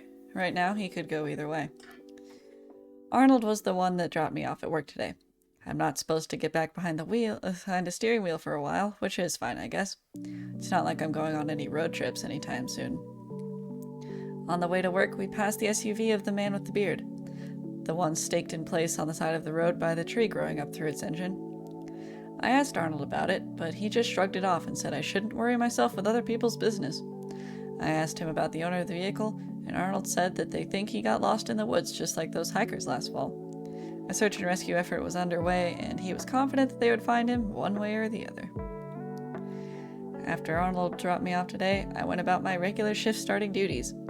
I reconciled Marlboro's till, not at all surprised to see that he was somehow $150 over, or that the surplus was entirely in $1 coins. I logged all the invoices that had piled up while I was out, and I emptied the trash cans. I was hoping that I might run into the cowboy, but the only thing in the men's room was an obese Hispanic trucker punishing the toilet and surrounding air with an unholy fury that deserves its own scary story. The sun was starting to go down when I hobbled out to the dumpster, balancing garbage bags against my crutches and probably looking like a baby deer learning to walk. You know, if that deer were drunk and two-legged and carrying several bags of garbage. The scorched earth near the dumpster was the same as I had left it, blackened down to the subsoil. Somewhere just past the start of the trees was another patch of smoldering remains, one that I neglected to mention in the police report, one that might look to the casual observer like the remains of a human body. Before I turned to go back in, I noticed something odd on the side of the dumpster. At first I thought it was a child's toy, stuck to the dirty outside wall, but then I realized that it was moving, breathing, crawling slowly and eating the gooey drippings off of the rest of the dumpster. The thing looked like a giant tomato caterpillar, about 8 inches long, and as the sun went down, I swear I could see the thing giving off its own light source. The squishy caterpillar thing didn't seem to mind my presence, and even let me feed it an old Starburst that I had in my pocket. A yellow, because like all people, I hate the yellow Starburst. The critter bioluminesced a little brighter as it ate the taffy, and I gave it a gentle pat. Its hide wasn't as wet as it appeared. In fact, it seemed to be covered in tiny clear hairs. "You're not so bad," I said while it nibbled at the candy. "Not everything out here needs to be scary, huh?" It wiggled and crawled away to a place on the back of the dumpster with more gunk, and I went back into the gas station. Marlboro has taken up smoking again.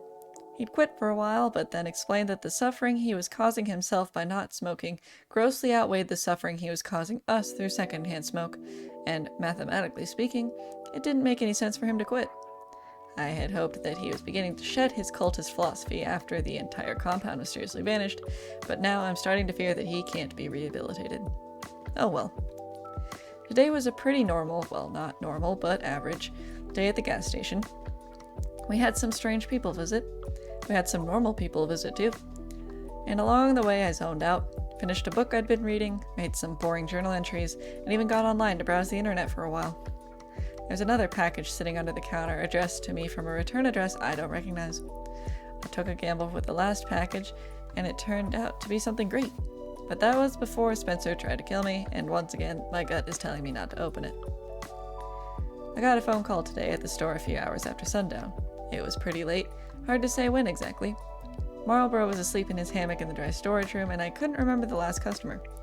This was somewhere in that temporal wasteland between dusk and dawn. Hello? Jack, listen very carefully. You don't know me. What I'm about to tell you will save your life, but only if you follow my instructions and do exactly what I say. In the drawer to your right is a pencil and paper. Get them and write this down. These are the rules to your survival. 1. Do not leave the gas station. Do not go outside under any circumstances.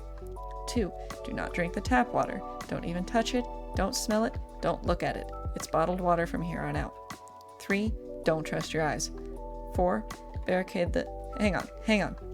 Where'd you say the pen was? He sighed. In a drawer to the right. My right or your right? I asked. Your right. How the hell would it be by my right? I'm on the phone. Right then, I heard a car horn honk. It was the old widow, Mrs. Sistrick. She's another local, somewhere in the area of 100 years old if I had to guess, and at this point not much more than a skeleton wrapped in an ill-fitting skin suit with vibrant lipstick smeared all over around the general mouth area. After her husband died, Mrs. Agatha Sistrick had taken to buying and collecting sports cars and oversized trucks and racing them around the outskirts of town at all hours of the night. Her most recent purchase was a brand new Ford F-550 with a painting of the Hulk in all of his green smashing glory along the side. In person, she was a sweet old lady, no taller than 4.5 feet. She wore special shoes to reach the gas pedal and always came to this gas station to fill up, because she knew I'd help her pump her gas, something she had never done before and wasn't interested in learning how to do. "One sec," I said to the voice on the other end of the phone. "Be right back. Mrs. Sistrunk needs me to top her off." "Listen to me," the voice growled. "Do not go outside. You go outside and you're dead. Do you hear me?" "I hear what you're saying," I said as I grabbed my crutches and got ready to leave. "But I don't work for you." With that, I hung up the phone and went outside to help Mrs. Sistrunk. Old Agatha was happy to see that I was back at work. Apparently, Marlboro made her nervous. She said he was flirting at her and wouldn't stop smoking while he pumped her gas. Before she left, she gave me a case of empty light beers and asked if I would be a lamb and toss these for her. I can't say no to Agatha. When I got around back to toss her trash, I noticed something incredible. The glowworm from this morning had formed itself into an enormous cocoon against the back of the dumpster. I can't explain why, exactly, but this filled me with some sort of... I don't know. What means the exact opposite of existential dread? Euphoria? Existential hope? Is this what optimism feels like? Again, I know it doesn't make any sense, but seeing this weird garbage-eating caterpillar thing begin the brave journey of transformation gave me this tingling feeling in my soul. Like this was some kind of sign. Just when the caterpillar thought his world had come to an end, he became a butterfly. My world has felt like it was coming to an end for a while too, little buddy. Maybe I'm also on the verge of a metamorphosis. Maybe the world doesn't have to be strange and scary. Maybe it can be strange and cool. I decided that whatever hatched from this cocoon, be it a butterfly or a moth or monster, I was going to name it Starburst. I hobbled myself back to the gas station and tossed one last look over my shoulder at the dumpster to see that one of the raccoons was stuffing the cocoon in its mouth. It devoured the whole thing in a couple bites before making eye contact with me and dashing off into the woods. Goodbye, caterpillar.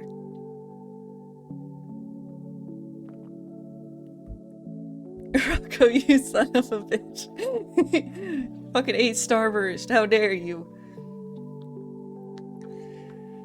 Okay. Diego came into the store for his late shift and asked how I was feeling. I told him that the pain was tolerable. He nodded like that was the kind of answer he was looking for, and I went back to reading my book. A few minutes later, the man with the beard came into the gas station.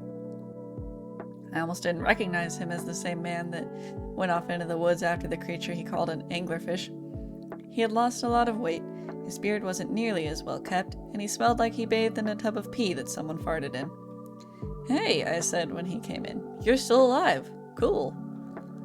Did I mention that the man was holding a pistol when he walked in? That thought crossed my mind for the briefest moment that I wonder what happened to his big gun. I didn't have time to ask. He quickly found the locks on the doors, used them, then covered the short distance to my register, gun extended and aimed at my face. "I told you not to go outside! You're lucky you're even alive!" he screamed before grabbing the store phone and yanking it out of the wall. He threw it to the ground with a loud, satisfying smash and asked, "Who else is in the building?" "Well, let me see," I said, thinking. "There's you, me, and probably the other cashier unless he went into town again." "I saw one other car out there. Toyota. That yours?" "No, that's got to be Diego." Right on cue, Diego walked out from the back and froze at the sight of the bearded man still pointing a gun at my face. Diego might have been tempted to take action if he hadn't been carrying a 50-pound bag of corn over his shoulder. Instead, he just raised his free hand and said softly, "Hey man, we don't want no trouble. If you're after the cash, go ahead and take it. Ain't no heroes here." The bearded man laughed in an obnoxious way and said, "Well, there's at least one. My name is Benjamin, and I'm here to save your sorry asses." Diego and I made eye contact. A lot can be conveyed in just an instant if you know the person you're looking at. He was trying to see what I wanted to do. I was trying to tell him to relax. This was neither the worst nor the weirdest thing to happen in that room. "Okay," I said. "What do you need us to do, Benjamin?"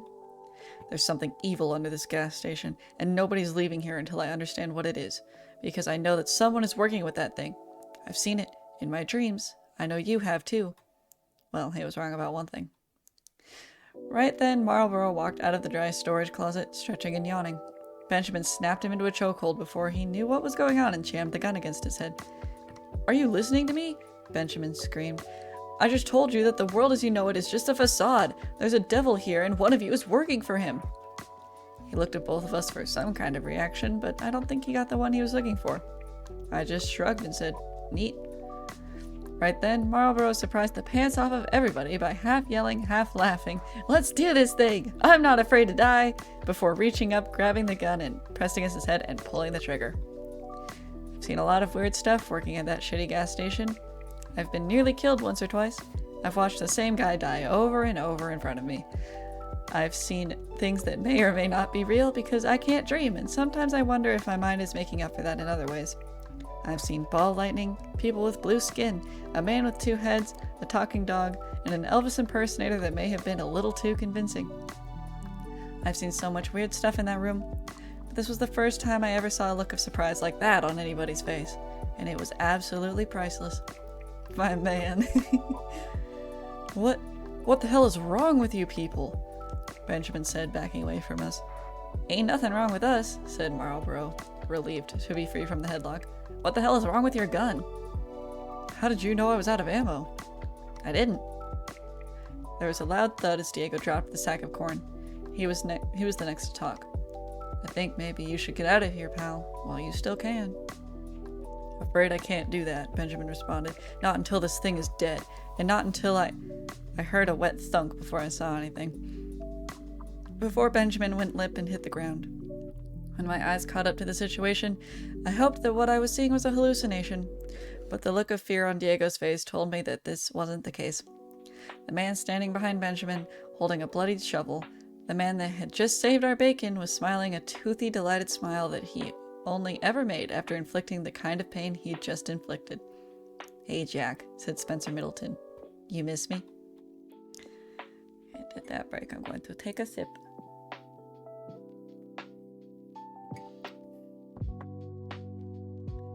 He stuck Diego and Marlborough into the walk-in freezer. Marlborough is and always has been a go-with-the-flow kind of guy, so he went into the freezer voluntarily.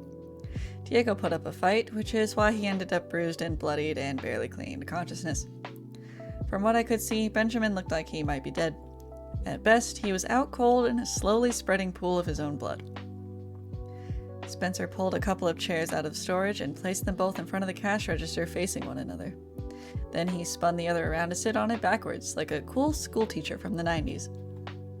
I just want you to know, he said. I'm not mad at you, and neither is he. He wanted me to relay that message. Spencer's face still had specks of blood on it from where he'd beaten the shit out of Diego. Your boss? I said. Yeah. He was upset at you for what you did to Kiefer, and he wanted me to show you what happens to bad children. You were supposed to meet him, but then that got all cocked up, huh? I guess it just wasn't my time to die, I answered. That's when the smile faded from Spencer's face. He shook his head at me and said, Die? No, you weren't supposed to die.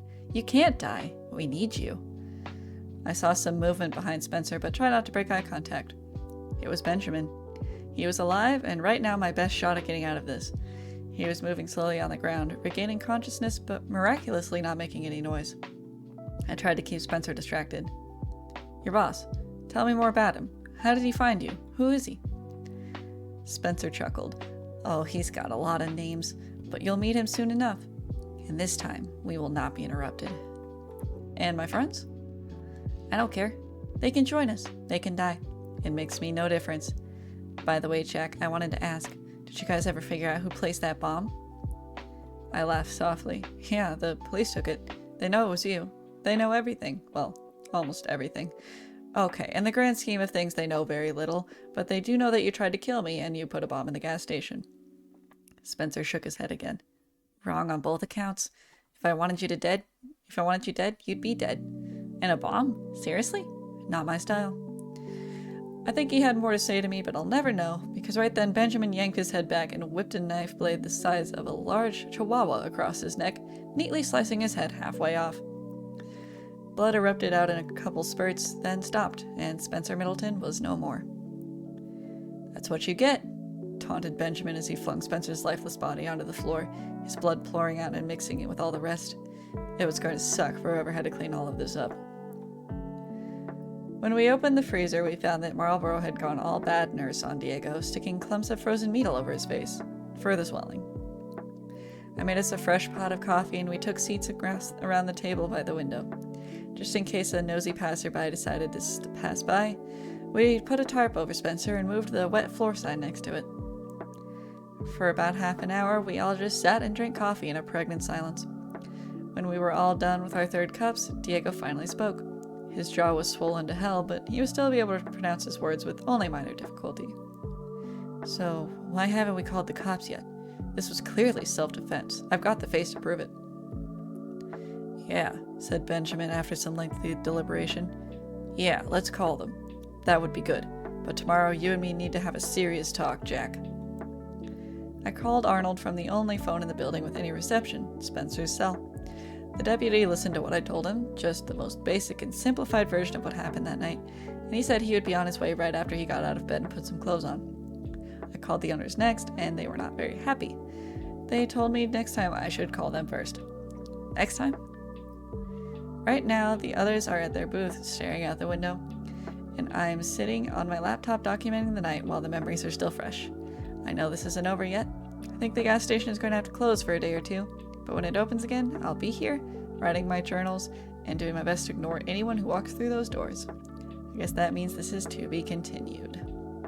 And that is the end of part 7. Hello, Piranha! How are you doing? Oof. Big stretch. Okay.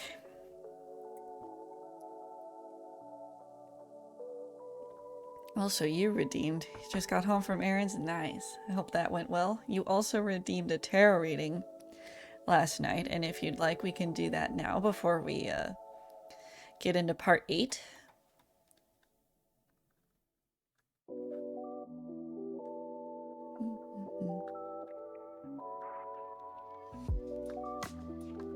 Also, I noticed in the music there was a kid's voice in there somewhere. And that was kind of funny and kind of scary. But it worked out. Horse timing. That's okay. And yeah, we can do it now. Yeah, we're just hit the end of part 7, so you can grab that. I'm going to grab my tarot cards really quickly.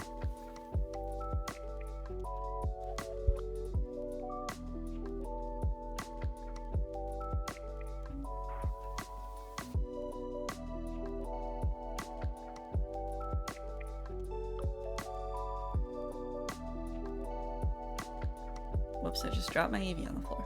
Okay. Nice. Get them out. And do you know what you're looking for today? Is it just like a vibes? Just want to see what you'll get, or do you have like a question that you're thinking of? And remember, it is only one card. Vibes is fine? Alright. What are the vibes for Piranha today? What are the Piranha vibes? And yes, we will hear a card shuffling. Whoops. I don't know if I let go of that or not. Oh no, I'm tethered, I forgot. Let me unclip my headset. It was only one card though.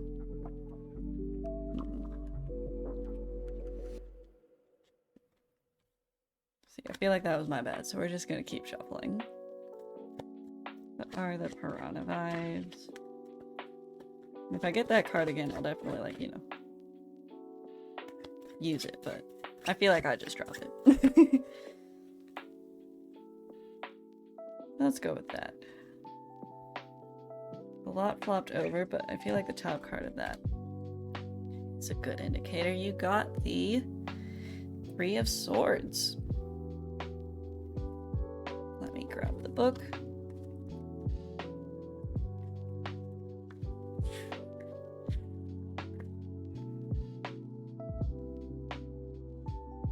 Oh boy. Alright. These are a bit of aggressive vibes.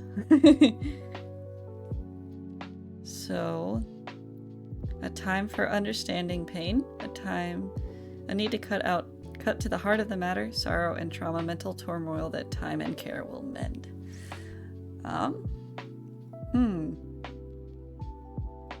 Let me see what that other card means as well that I dropped. Okay. Interesting. Prosperity and security, solid walls to protect that which is valued, legacy or inheritance following traditions, permanence and stability. Maybe just like your vibes today are stability and time to like understand any pain you might be feeling, and knowing that whatever is ailing you will end. Mentally, anyway. Here, let me grab a picture of the... I don't have the fluffy blanket because I spilled stuff on it and I haven't washed it yet because our roommates, like, yeah. Not our roommates, but our neighbors. We have a shared laundry space. They've been using the washer, and anytime they're not using the washer, I've forgotten about it. So here, I've got a different blanket that I can use.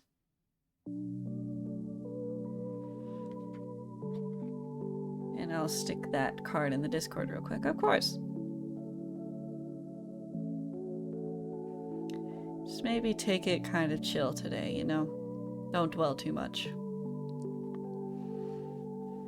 Let me see. I always forget where I put this thing at.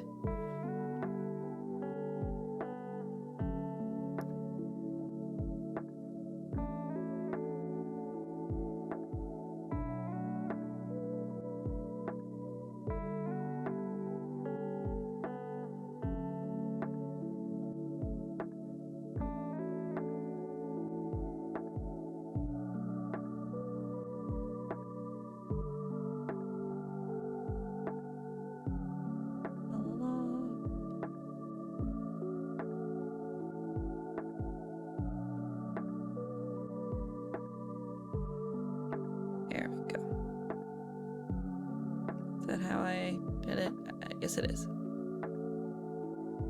Okay. Are you gonna join for Lethal later today? I have IRL stuff to do later, unfortunately.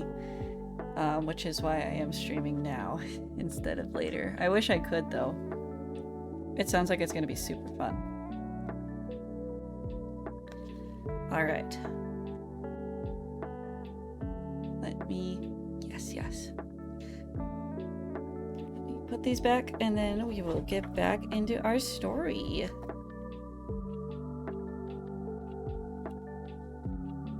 So much on my desk still. I took a lot of it off, but there's still a lot of stuff there. Okay. We'll be open lobby likely. Yeah, if you're still heading out, if I've got time tonight, I will definitely look into joining. Alright. We are headed into part 8. It's been about an hour since my last post. We haven't had any customers yet, and if the gas station weren't an active crime scene, I might have asked one of the other employees to squeegee the large pool of blood into the drains by the cooler. Yeah, that's fair, Bixie. For those of you out of the loop, you may want to catch up by reading my earlier posts. I don't know what Arnold's personal grooming routine looks like, and I have to assume he spends at least 20 minutes a day in mustache prep, but even factoring that in, he should have made it to the gas station by now. I called him a few minutes ago to make sure he hadn't gone back to bed, and to make sure I hadn't imagined the phone call in the first place. The conversation went something like this. Yeah. Hey, Arnold, you on your way? Sit tight. We had a little emergency. Okay. The road between town and you is blocked off. Okay. Which one? All of them. Even the surface roads. It must have been a freak storm. I've never seen anything like it. All the roads are covered in trees. But they aren't, you know, fallen. The trees are growing in the middle of the street. I've been trying to find a way around all morning, but I've given up. I'm about to head through on foot. Just to be clear, you said you heard from Spencer Middleton last night? Has he made any other contact? Well, actually he's here. He came in and some stuff happened, and now he's dead. What? You're telling me there's a dead body at the gas station? I already told him all of this. Man, I really miss Tom. Did you not realize that?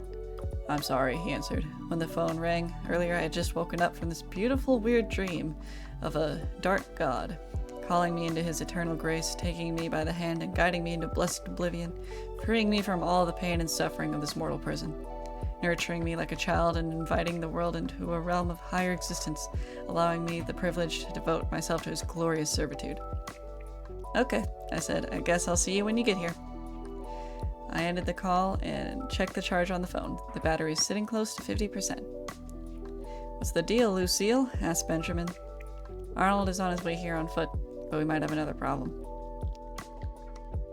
And the ad break will be starting soon. Again. Yeah, anyway, let us continue. Holy shit, you guys see that? Diego asked, pointing out the window.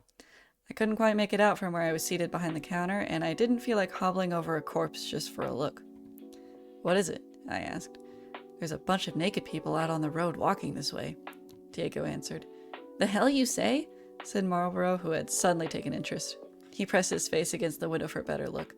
Those aren't just any people. I know them. That's Marla and Tyler, and there goes Fred. At least, those were the names I gave them. Benjamin crossed the frozen drink machine, throwing over his shoulder a quick, "They friends of yours?" Family, actually. Well, they were anyway, before they disappeared. But I don't remember them looking like that. Like what? I asked, starting to get an uneasy feeling. Like... He took a second to find the words, but all he came up with was, "They look funny."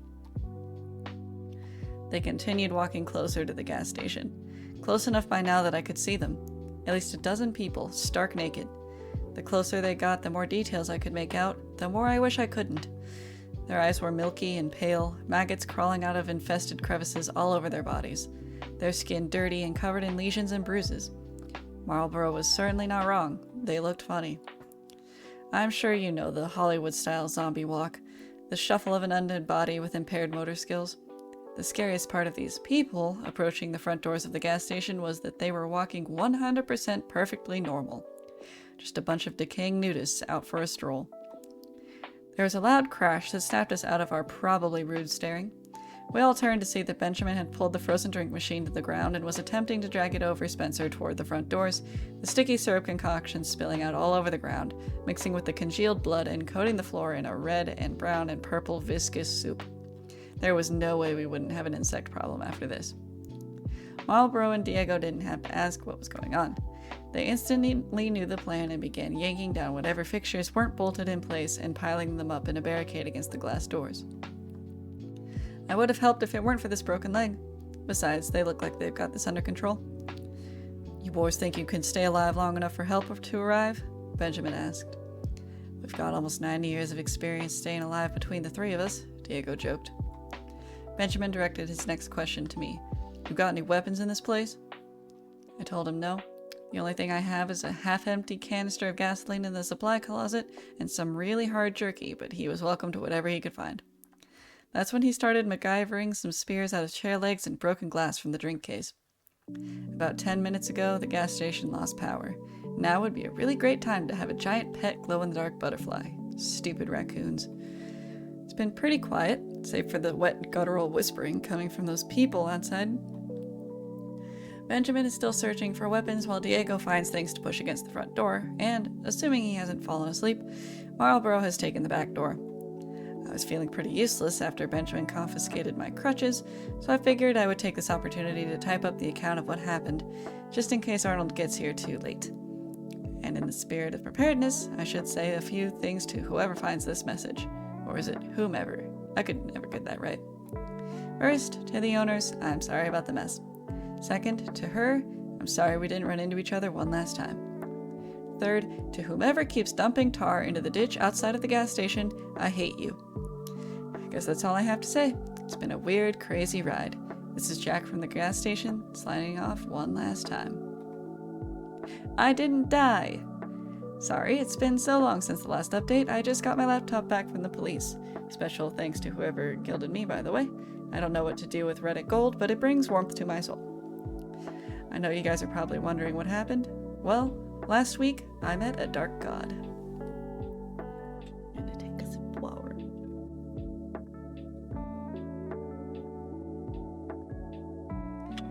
We were in that gas station without power for hours. It's cold this time of year, so we huddled together around a plate of scented candles and ate pork rinds and canned beans. Marlborough almost dozed off a couple times before Diego decided to loot the energy pills behind the counter. He handed them out and we all took a few, washing them down with cold coffee and telling ourselves it was for alertness. But all they did for me was create a heartbeat arrhythmia. That sure would be funny if those things finally broke in here just to find the four of us dead from heart attacks. Well, not funny, but you know. Diego tried to strike up a conversation with Benjamin a couple times, but the bearded man wasn't very social. You Army? Nah. I knew a guy. He was a ranger in the Army. You remind me of him. Alright. Those things out there. Any idea what we're dealing with? You ever see anything like that before? Nah. You got any family? Nah. I checked Spencer's phone throughout the day, but it wasn't getting any service anymore. I tried 911 a few times, but even that wouldn't go through. When the battery got to 5%, I turned it off. We might need it later for an emergency call. Eventually, the adrenaline and pills started to wear off, and I remembered that my leg was still healing from a complex fracture, and maybe I shouldn't have agreed to come back to work so soon. I did the cripple walk back to the front desk to grab my meds. While I was there, I spotted the still unopened gift wrap package on the shelf beneath the register. I decided to ignore it and instead grabbed the employee whiskey bottle that was behind it. We told ourselves it was for our nerves, but all it did for me was give me an even worse heartbeat arrhythmia. A few more hours passed. After we killed the first bottle, we opened another. Then Marlboro got into the energy drinks because we needed mixers. At some point, the former cultist pulled out his stash and lit a joint, and, without asking I might add, turned the whole station into a hot box. I couldn't remember if I had taken my pain meds yet, so I went ahead and took them. As the sun started to set, I had two thoughts competing for first place in my mind. First, it sure is getting dark early these days. And second, I think I might be getting a little too fucked up to handle what's about to happen. Time became even more illusory than normal once the laptop died and we had no way of knowing how long we'd been waiting. We started measuring the time in candles. Our snack food and morale raced each other to depletion. At some point, Diego got me away from the others to ask what I thought about Benjamin. I told him he was the nicest guy that had pointed a gun in my face all week. But Diego told me that he had a weird feeling about him. I reminded Diego that he had killed Kiefer a couple times and maybe he should get off his high horse. Hey, Benjamin yelled at us from across the room. What are you two talking about? Anime? I lied. I think he bought it. Get back over here. I don't need any more dead bodies piling up tonight. Benjamin was in the corner, warming his hands over the candle plate. It was the only source of light in the building and was casting shadows that could maybe be described as spooky if I weren't in such a serious life or death situation. Some of those shadows looked like faces, smiling, laughing at us idiots. One or two looked like old presidents. One of them asked me what time it was, and holy crap, I was tripping. Alright, let me take a break for a second.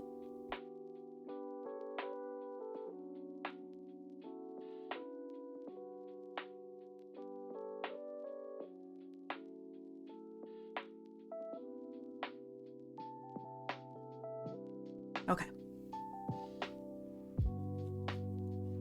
You okay, man? Diego asked, snapping me back to reality. Honestly, I have no idea. Did you ever figure out who placed that bomb? Asked Spencer Middleton in a gurgle. What do you mean? I thought you did it. Not me. Bombs aren't my style. Who do you know that can build a bomb? Hey, where's Marlboro? I asked. Benjamin picked up his spear, formerly my crutch that he had paracorded his knife to, and asked, Who the hell is Marlboro? Is there someone else here? Marlboro, the other employee. I looked at Diego, who just shrugged and said, I don't know no Marlboro. How many of them pills did you take? Did I imagine Marlboro this entire time? Did I just Tyler Durden this guy into existence? I tried to sit down on the tarp, but it's turned into me lying on my back while the room spun. I could feel the human debris squish beneath the tarp fabric as I rested my head. How much of this was real anyway? You're losing it, you know. I know. All those years ago, the first doctor tried to prepare me for life with my condition. There weren't that many other cases before me, so they didn't know exactly how everything would play out. But every case had a few of the same side effects. Of course, there would be weight loss, fatigue, headaches, all of the signs of a normal physical illness early on. As the condition developed, there would be more interesting side effects. Hallucinations, memory loss, the works. And of course, I can't be properly anesthetized. They tried in other cases to induce medical comas, but that just messed things up further. I'm always wide awake and halfway lucid during surgery. If you want to know what it's like, I'll tell you the truth. It's boring. You know what? Usually when I hurt someone bad enough, they pass out from the pain. They gave me a couple years, tops. I haven't been keeping track of time. Right then, Marlboro walked into the room, zipping up his fly. Presumably he had just come from the bathroom, but who really knows? I pointed at him and yelled, That guy! You see him, right? It's Marlboro! Diego looked at where I was pointing, then back at me. What? You mean Jerry? Oh, that's right. He has a real name. I hate it when he calls me Marlboro. Benjamin set the improvised spear down and turned his attention back to the fire. You better get him under control. You should open your package, said Spencer. Hey, wait a sec. Are you supposed to be dead? Well, aren't you supposed to be dead? He said back. Touche, Spencer. Who are you talking to? Asked Diego. Spencer, I answered. Well, stop that. It's freaking us out.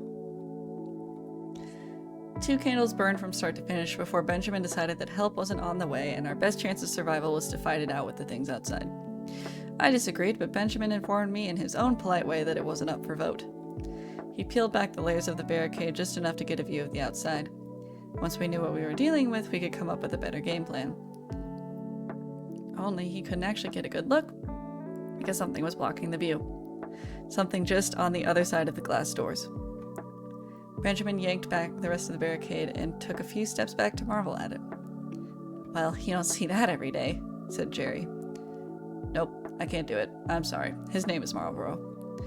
We were trapped there, inside the gas station. On the other side of the doors, a network of trees had grown together, twisted into knots, and pressed against the glass. They were so densely pressed into a single wall of tree trunks that not even light could get through. For all we knew, it could have been daytime outside. We have to get out of here, said Benjamin. We checked the back door, but it was the same thing. I often wondered how long a person could survive inside the gas station without any new supplies coming in. I'd run the scenario in my head a million times. On boring nights, what else is there to do? I had run the thought experiment for countless different contexts. How long could I survive if the gas station were transported back in time? To another planet? If there was a zombie apocalypse? Etc. What I had deduced was that, under ideal circumstances, I could live off of the supplies on hand for 4 years if I could find a source of water. 6 weeks if not. These were not ideal circumstances. We had already smashed up, weaponized, or eaten almost all of our supplies. If we were trapped here, it wouldn't take us long for us to go all Donner Party on each other. While I was pondering this in the hallway by the cooler, we heard the sound of glass shattering from the main room. Benjamin raised his spear and led the way back. The walls of trees were still on the other side of the doors. Our mess was still there. Everything was as we left it with one exception. The tarp was pulled back, and Spencer's body was gone. A series of footprints coagulated in the blood leading from where he should have been to the shattered glass of the front door. Like he had just gotten up, walked over, and was absorbed into the trees. Always plan for a zombie apocalypse. Exactly, Judge. You're right. I need you boys to think real hard, Benjamin said. Is there any other way out of this place? Well, Marlboro started. I shot him a look and shook my head, but I guess he just couldn't see it in the dim candlelight. Or maybe he was just too dense to understand. There is that hole. Hole? What hole? The hole in the secret room back here past the cooler. Secret room? Yeah, right over here. Marlboro pointed at the blank space on the wall where the door used to be. The owners had decided that the smartest thing they could do when they found out about the secret room was remove the door, build a good old-fashioned wall, and forget all about it. But that only works if everyone agrees to forget all about it, Marlboro. You're telling me there's a secret room behind there, and a hole in that room that we can maybe fit inside and escape? Why didn't you boys tell me this earlier? He didn't wait for an answer. Benjamin went straight to the wall and started smashing it to pieces with his spear, and then, after he got it down a little, his bare hands. After a minute, the wall was once again a door. While Benjamin lit and placed a few candles around the giant hole in the floor, I grabbed Diego and pulled him aside. Hey, I said, I should tell you something. I opened that package, the one that looked like a present. Yeah? He said. Yeah, I said. I'm not sure at what point I'd finally cracked and opened it, but I had been carrying around the content of the box in my pocket for at least one candle. Just like the last package, there was a note with this one.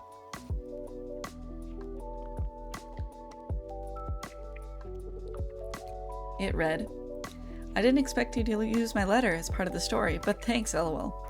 I didn't mind you using it. That was very neat. I liked it. I was very surprised. Thank you. I enjoyed your stories, and I knew it could be really great from the beginning. That's why I wrote what I did. I was surprised, but in a good way that you used my letter, lol. Thank you. I'm honored. Really honored. Underneath that letter was a small handgun. I knew enough about pistols from playing video games to know how to check the clip, and sure enough, it was loaded. I showed the gun to Diego, who said, That's a Ruger 380. Is that good? Well, it's a gun, so it'll probably have more stopping power than a chair leg. Why didn't you give it to him? Diego gestured at our fearless leader. I don't know or trust him. Good point. Here, I said, trying to hand it over. I'm not a gun guy. No way, man. You keep it. I got both legs. You need it more than me.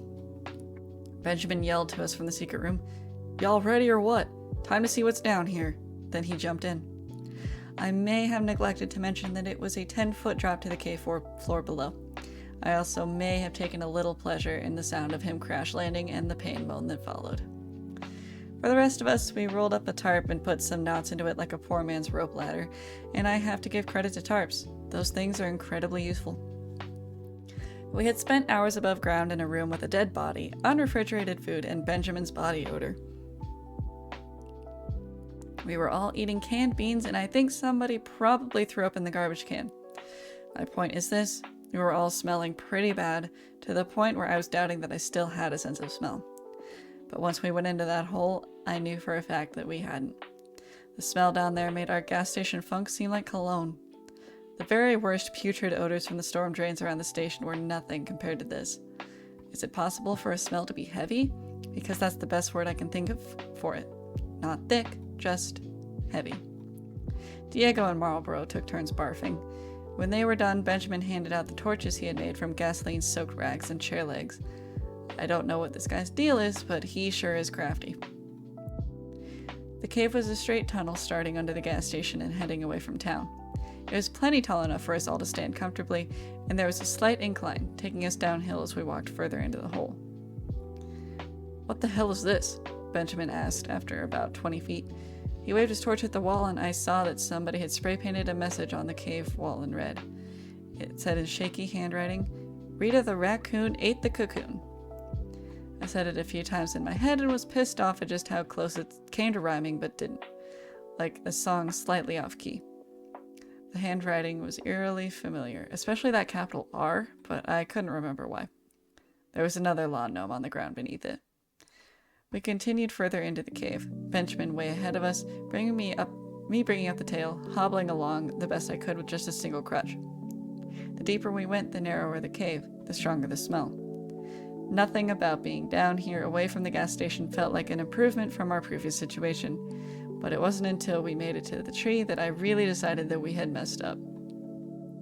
I don't know how long we had been walking down there, maybe a half mile or so. Crutch miles feel a lot longer than normal miles. We eventually came upon an enormous black tree taking up the width of the cave. It looked like one of those 1,000-year-old sequoias, big enough to put a 2-lane road through. Holy shit, enunciated Benjamin. I was the last to see what everyone else was wide-eyed and gawking at. The tree, in addition to being enormous, had some characteristics that you wouldn't expect a tree to have, specifically human body parts. A few arms and legs poking out at random spots, and right at eye level, a human face. Hey, said Marlboro. I know that guy. It's Patrick. He touched Patrick's face, and it peeled off and plopped to the ground like a wet Halloween mask. I don't think he's gonna make it, Benjamin said as he pulled something out of his jacket pocket and stuck it to the tree. What is that? I asked. Surprisingly, it was Marlboro who answered. That looks like C4 plastic explosives to me. Benjamin chuckled. Wow, you win the prize for that one, Rain Man. Yeah, it's the last of my explosives. I've been trying all week to kill this thing piece at a time for the last week. It just keeps growing back. I have to kill the root system, blow it up, and kill the brain so the rest of the network will die. That was you that put that bomb in the gas station, I said. Yeah, well, back when I thought the building was the epicenter of this whole thing. Hey, interrupted Diego. Jack was still in the building when you planted that. I know. Guys? Marlboro tried to get their attention, but it wasn't working. You knew? He would have died if that thing went off. Guys? Look, assholes, this is war, and in war there are always casualties. You can't make peanut butter without smashing a few nuts. Hey, guys! What? Screamed Benjamin. I'm a little busy. Marlboro pointed back the way we came. We all turned to see Spencer standing in the middle of the path, a wicked smile on his face. Hi. Miss me? Diego screamed at me. Jack, the gun! I pulled the weapon out of my pocket and chucked it as hard as I could. It smacked Spencer right in the face and he fell over. I was very proud for the 2 seconds it took to realize what I had done wrong. What came next almost happened too quickly for me to comprehend. Something burst out of the wall next to us. An enormous object, the size of a car and mostly hand-shaped. It wrapped his giant fingers around the other three and pulled them into the wall. And then, I was falling. The earth had opened up below me and I was sliding through a dark tunnel. No, I was being pulled. More like swallowed, really. It went for a while, dirt filling my nose and ears and mouth, and then whatever it was spat me out into a pitch-black room on a rocky, wet piece of ground. I landed on my bad leg and probably broke it again. Well, I thought, at least this time I managed to hit Spencer. As far as last moments on Earth go, this one was a slight improvement over last week. The room I was in was cool, not cold, and cavernous. I could hear my breath echoing off the walls. I could also hear something else breathing. All at once, I became aware of another presence down there, an entity in the room with me. It's hard to explain, in the same way I remember it being hard to explain a dream right after you wake up. It's something you have to experience to understand. But the feeling was something like being plugged into a shared consciousness with other intelligence that was putting thoughts directly into my head. Of course, it may have just been all the drugs. "Welcome to my home," came a loud voice from somewhere in the pitch-black room. "I'm sorry it's taken this long for us to meet face to face." "I can't see anything." "Yeah, what part of dark god don't you understand?" "Oh, shit. I'm in the throne room of a dark god, and he sounds like an internet troll. I guess that makes sense. Might as well get this over with. Do you think you could maybe turn on some lights so I can actually see who I'm talking to?"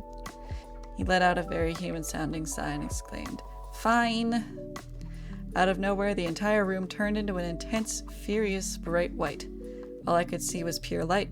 I covered my eyes, but even then I could see the bones of my hands through my eyelids. Even with the meds, that shit hurt. Too bright, I yelled. "Split the difference." "Wow," responded the voice. "I didn't realize that you were going to be such a big baby." And then, just as suddenly, the brightness relented. For a moment, my pupils adjusted and I could see what I had been talking to. "Behold," it exclaimed, "and tremble before the dark god." He, if it was a he, I'm just going off the sound of his voice, was about the size of an elephant, swollen and round with a tan yellow hide. The best animal I could possibly think of to compare him to would be an enormous tick, with 6 rows of stubby arms on either side, 6 rows of sagging breasts, and a human-sized head on top. The head contained a somewhat human face and no neck. The body connected to the earth at the widest point of its stomach, like it was half buried. And to top the whole thing off, he had a red mohawk. He smiled at me. What do you think?" "About what?" "My hair! Isn't it amazing?" He looked up at his mohawk. "I guess." "You guess? Do you have any idea how much effort I put into doing my hair like this?" "You know what? It's fine. I shouldn't have wasted my time trying to impress you. That's on me." "Okay," I said, attempting to push myself to my feet, only to remember that my leg was pretty broken. I was immobilized, underground, high, and without any weapons. There was really no chance of escape. "If you're going to kill me, do you mind just getting it over with?" "What is it with you people? So untrusting, so prejudiced. Why is it that any time you see something you don't understand and you think it's kill or be killed? I'm not the monster here. You are. I can see into your soul. I've seen your sins. Remember that time when you were 15 and you keyed the principal's car?" "No." "Really? Maybe that wasn't you. Humans all look alike." "It's fine." 2 very dangerous words. Yes, you're right. "Why am I here? Why did you drag me underground?" "Because, Jack, I can't find any other way of talking to you, and I wanted to tell you to stop killing my children. You've burned up so many of us, and what did we ever do to you, huh?" "The kefir plants." "Yeah, just backups because that idiot is so clumsy. They're harmless, though. I've been trying to put some people in office so I can get a little political influence in this awful town." "To take over the world?" I asked, even though I was starting to see where this conversation was going. "No, I want to pressure the city council to cut back on logging. I'm trying to save the world, but you and your awful friends keep killing us and trying to blow me up." "But Spencer, he bit the shit out of me. That guy is awful and he's following your orders." "Well, excuse me for thinking that people have the potential to be rehabilitated. I hired Spencer because I needed someone to protect Keeper, and I gave him very specific orders not to kill anyone, which he agreed to." "But you've killed tons of people. The cultists, their entire compound." "Yeah, actually, no. I hate to be the one to say this, but those guys killed themselves. Yeah, it was a really sad mass suicide. But if you listen to them, I think it was pretty obvious. You guys should have seen it coming from a mile away. I mean, consequentialism mixed with moral obligation to end suffering? He waved one of his 6 arms in a jerk-off motion before continuing. I didn't want to let all those perfectly good, fully formed adult bodies go to waste. Do you even know how hard it is to make one of those from scratch? It's not easy. But you sent those things after us at the gas station. Again with the self-centered hero complex. It was never about you. I sent my children to bring Spencer's body back here. I was hoping I could get him home in time to rebuild him without any permanent brain damage. I think next time you see him, you should apologize for what happened. I swear, ever since Romero made zombies cool, people see a dead man come back to life and instantly they get this urge to kill, kill, kill. Whatever happened to calling this a miracle? Nobody freaked out when Jesus came back. Are you saying that Jesus was like those mathematists? Just a reanimated corpse? Is this really what you want to talk about, Jack? But doesn't Dark God mean like evil? He sighed. Last time I was awake, Dark God had a completely different connotation. But you can't use my branding as your excuse for burning up Kiefer. You ask me, you deserve the ass whooping you got. But I searched my mind for any proof that the Dark God was the monster I knew him to be. But the only thing I could come up with was a sad, icy cold realization. We're the monsters? I'm afraid so. I'm sorry. Good. That's a start. So this is it? You're the reason for all the weird stuff going on out here and at the gas station? He laughed again and wiggled his head, which I took for his version of shaking no. And have ads soon again. Welcome back, everybody. And we are almost there. Okay. I'll just restart the last sentence. So this is it? You're the reason for all the weird stuff going on out here at the gas station? He laughed again and wiggled his head, which I took for his version of shaking no. Nope. I'll be honest with you, I have no clue what half of these things are. Your gas station is weird, and even I do not know why. The hand plants and keepers were me. The smell, I'll fess up, that's me too. But all that other stuff, man, it gives me the heebie-jeebies. You know that weird glowing worm bug thing? That was pretty weird, huh? So, what do we do now? Now, I send you and your friends back home, and you quit killing me. That's my deal. Can we agree to that? Yeah, I think so. Good. Should we shake hands, or... Creepypasta was gonna say you're gonna give him nightmares, but I don't think Randy sleeps. Yeah, neither does our main character, so... He'll be fine. He's hanging out with a little blanket. He's good. At that moment, an enormous hand burst out of the wall and wrapped its fingers tightly around me. The next thing I knew, I was coughing up dirt, down on all fours in the street outside of the gas station. It was morning. Oh good, said Benjamin. You made it out too. I looked over and saw the other 3 standing there, covered in black dirt. I was back where it started. The trees were all gone, leaving no sign that they were ever there in the first place. The gas station was a wreck. The front doors were smashed out, and the raccoons were excitedly running a loot train for whatever edibles they could carry from the front to their nest behind back. What happened, man? Asked Diego. I'm not really sure, I answered, digging the clumps of dirt out from my nose and ears. Well, you're lucky. Your friends made me wait a few minutes to give you a chance to get out. I looked at my hands, and they were nearly black from the layers of dirt coating them. Wait for what? I asked. For this, Benjamin answered as he pressed the button on his remote detonator. Somewhere deep in the woods came an explosion that rocked the earth and sent birds flying into the sky. Diego's car alarm went off and the pavement cracked. A black cloud slowly started to fill the sky, and I felt something inside my mind scream and die. Well, said Benjamin, my work here is done. If you don't mind, I'm going to get lost before 5-0 shows up. Then he walked off into the forest, hopefully never to be seen again. And that's what happened. If you can believe it, I'm back at the gas station, working again. Arnold is on personal leave from the police force, and I didn't care to ask for details, so we have a new deputy babysitting us. I'll tell you all about her another time, maybe. The police investigated the incident and ultimately concluded that we were victims of hysteria brought on by a gas leak, and once again there was nothing supernatural to be reported.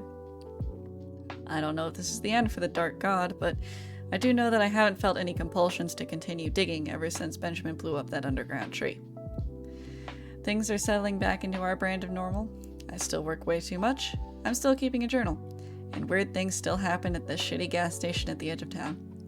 In fact, just yesterday, people started reporting that they had seen something in the woods that looked like an enormous raccoon with bat wings stealing small animals before flying off into the forest. They even said this winged raccoon monster glows in the dark. Marlboro just came up to me and asked, "You know there's a guy in the bathroom dressed like a cowboy?" I assured him that I did not know that. This may be the last update for a while. It's going to be a lot of work putting this place back together, and I've got a whole new crew of part-timers to train. So, until next time, Jack from the gas station. And that is the end of at least the creepypasta. Again, he has a few books out. I don't remember, I think around like 4 books? I can't fully remember. I should have posted this as well, but if you want to read what I just read and not have to search through the blog, you should still check out the blog. Here is what the site I was reading from. Again, it had a lot of ads on it, so if you have an ad block, that would be a lot easier, because they were like just in the middle of paragraphs and it was really annoying, so I had to turn one on. But yeah. That was Tales from the Gas Station, at least the creepypasta version. Definitely go check it out for yourself. Look into the books if you liked it. And also check out Creepcast, which is where I first heard this story from. It's a very good podcast. It's also on YouTube, as well as Spotify and Apple. If you're into that kind of thing. I've been listening to it at work, which is kind of interesting, given, you know, that they read horror stories. Mr. Creepypasta also has a great narration. Yes, definitely look into that as well. I haven't heard of him, so I'll definitely be checking that out too. But yeah, that was that.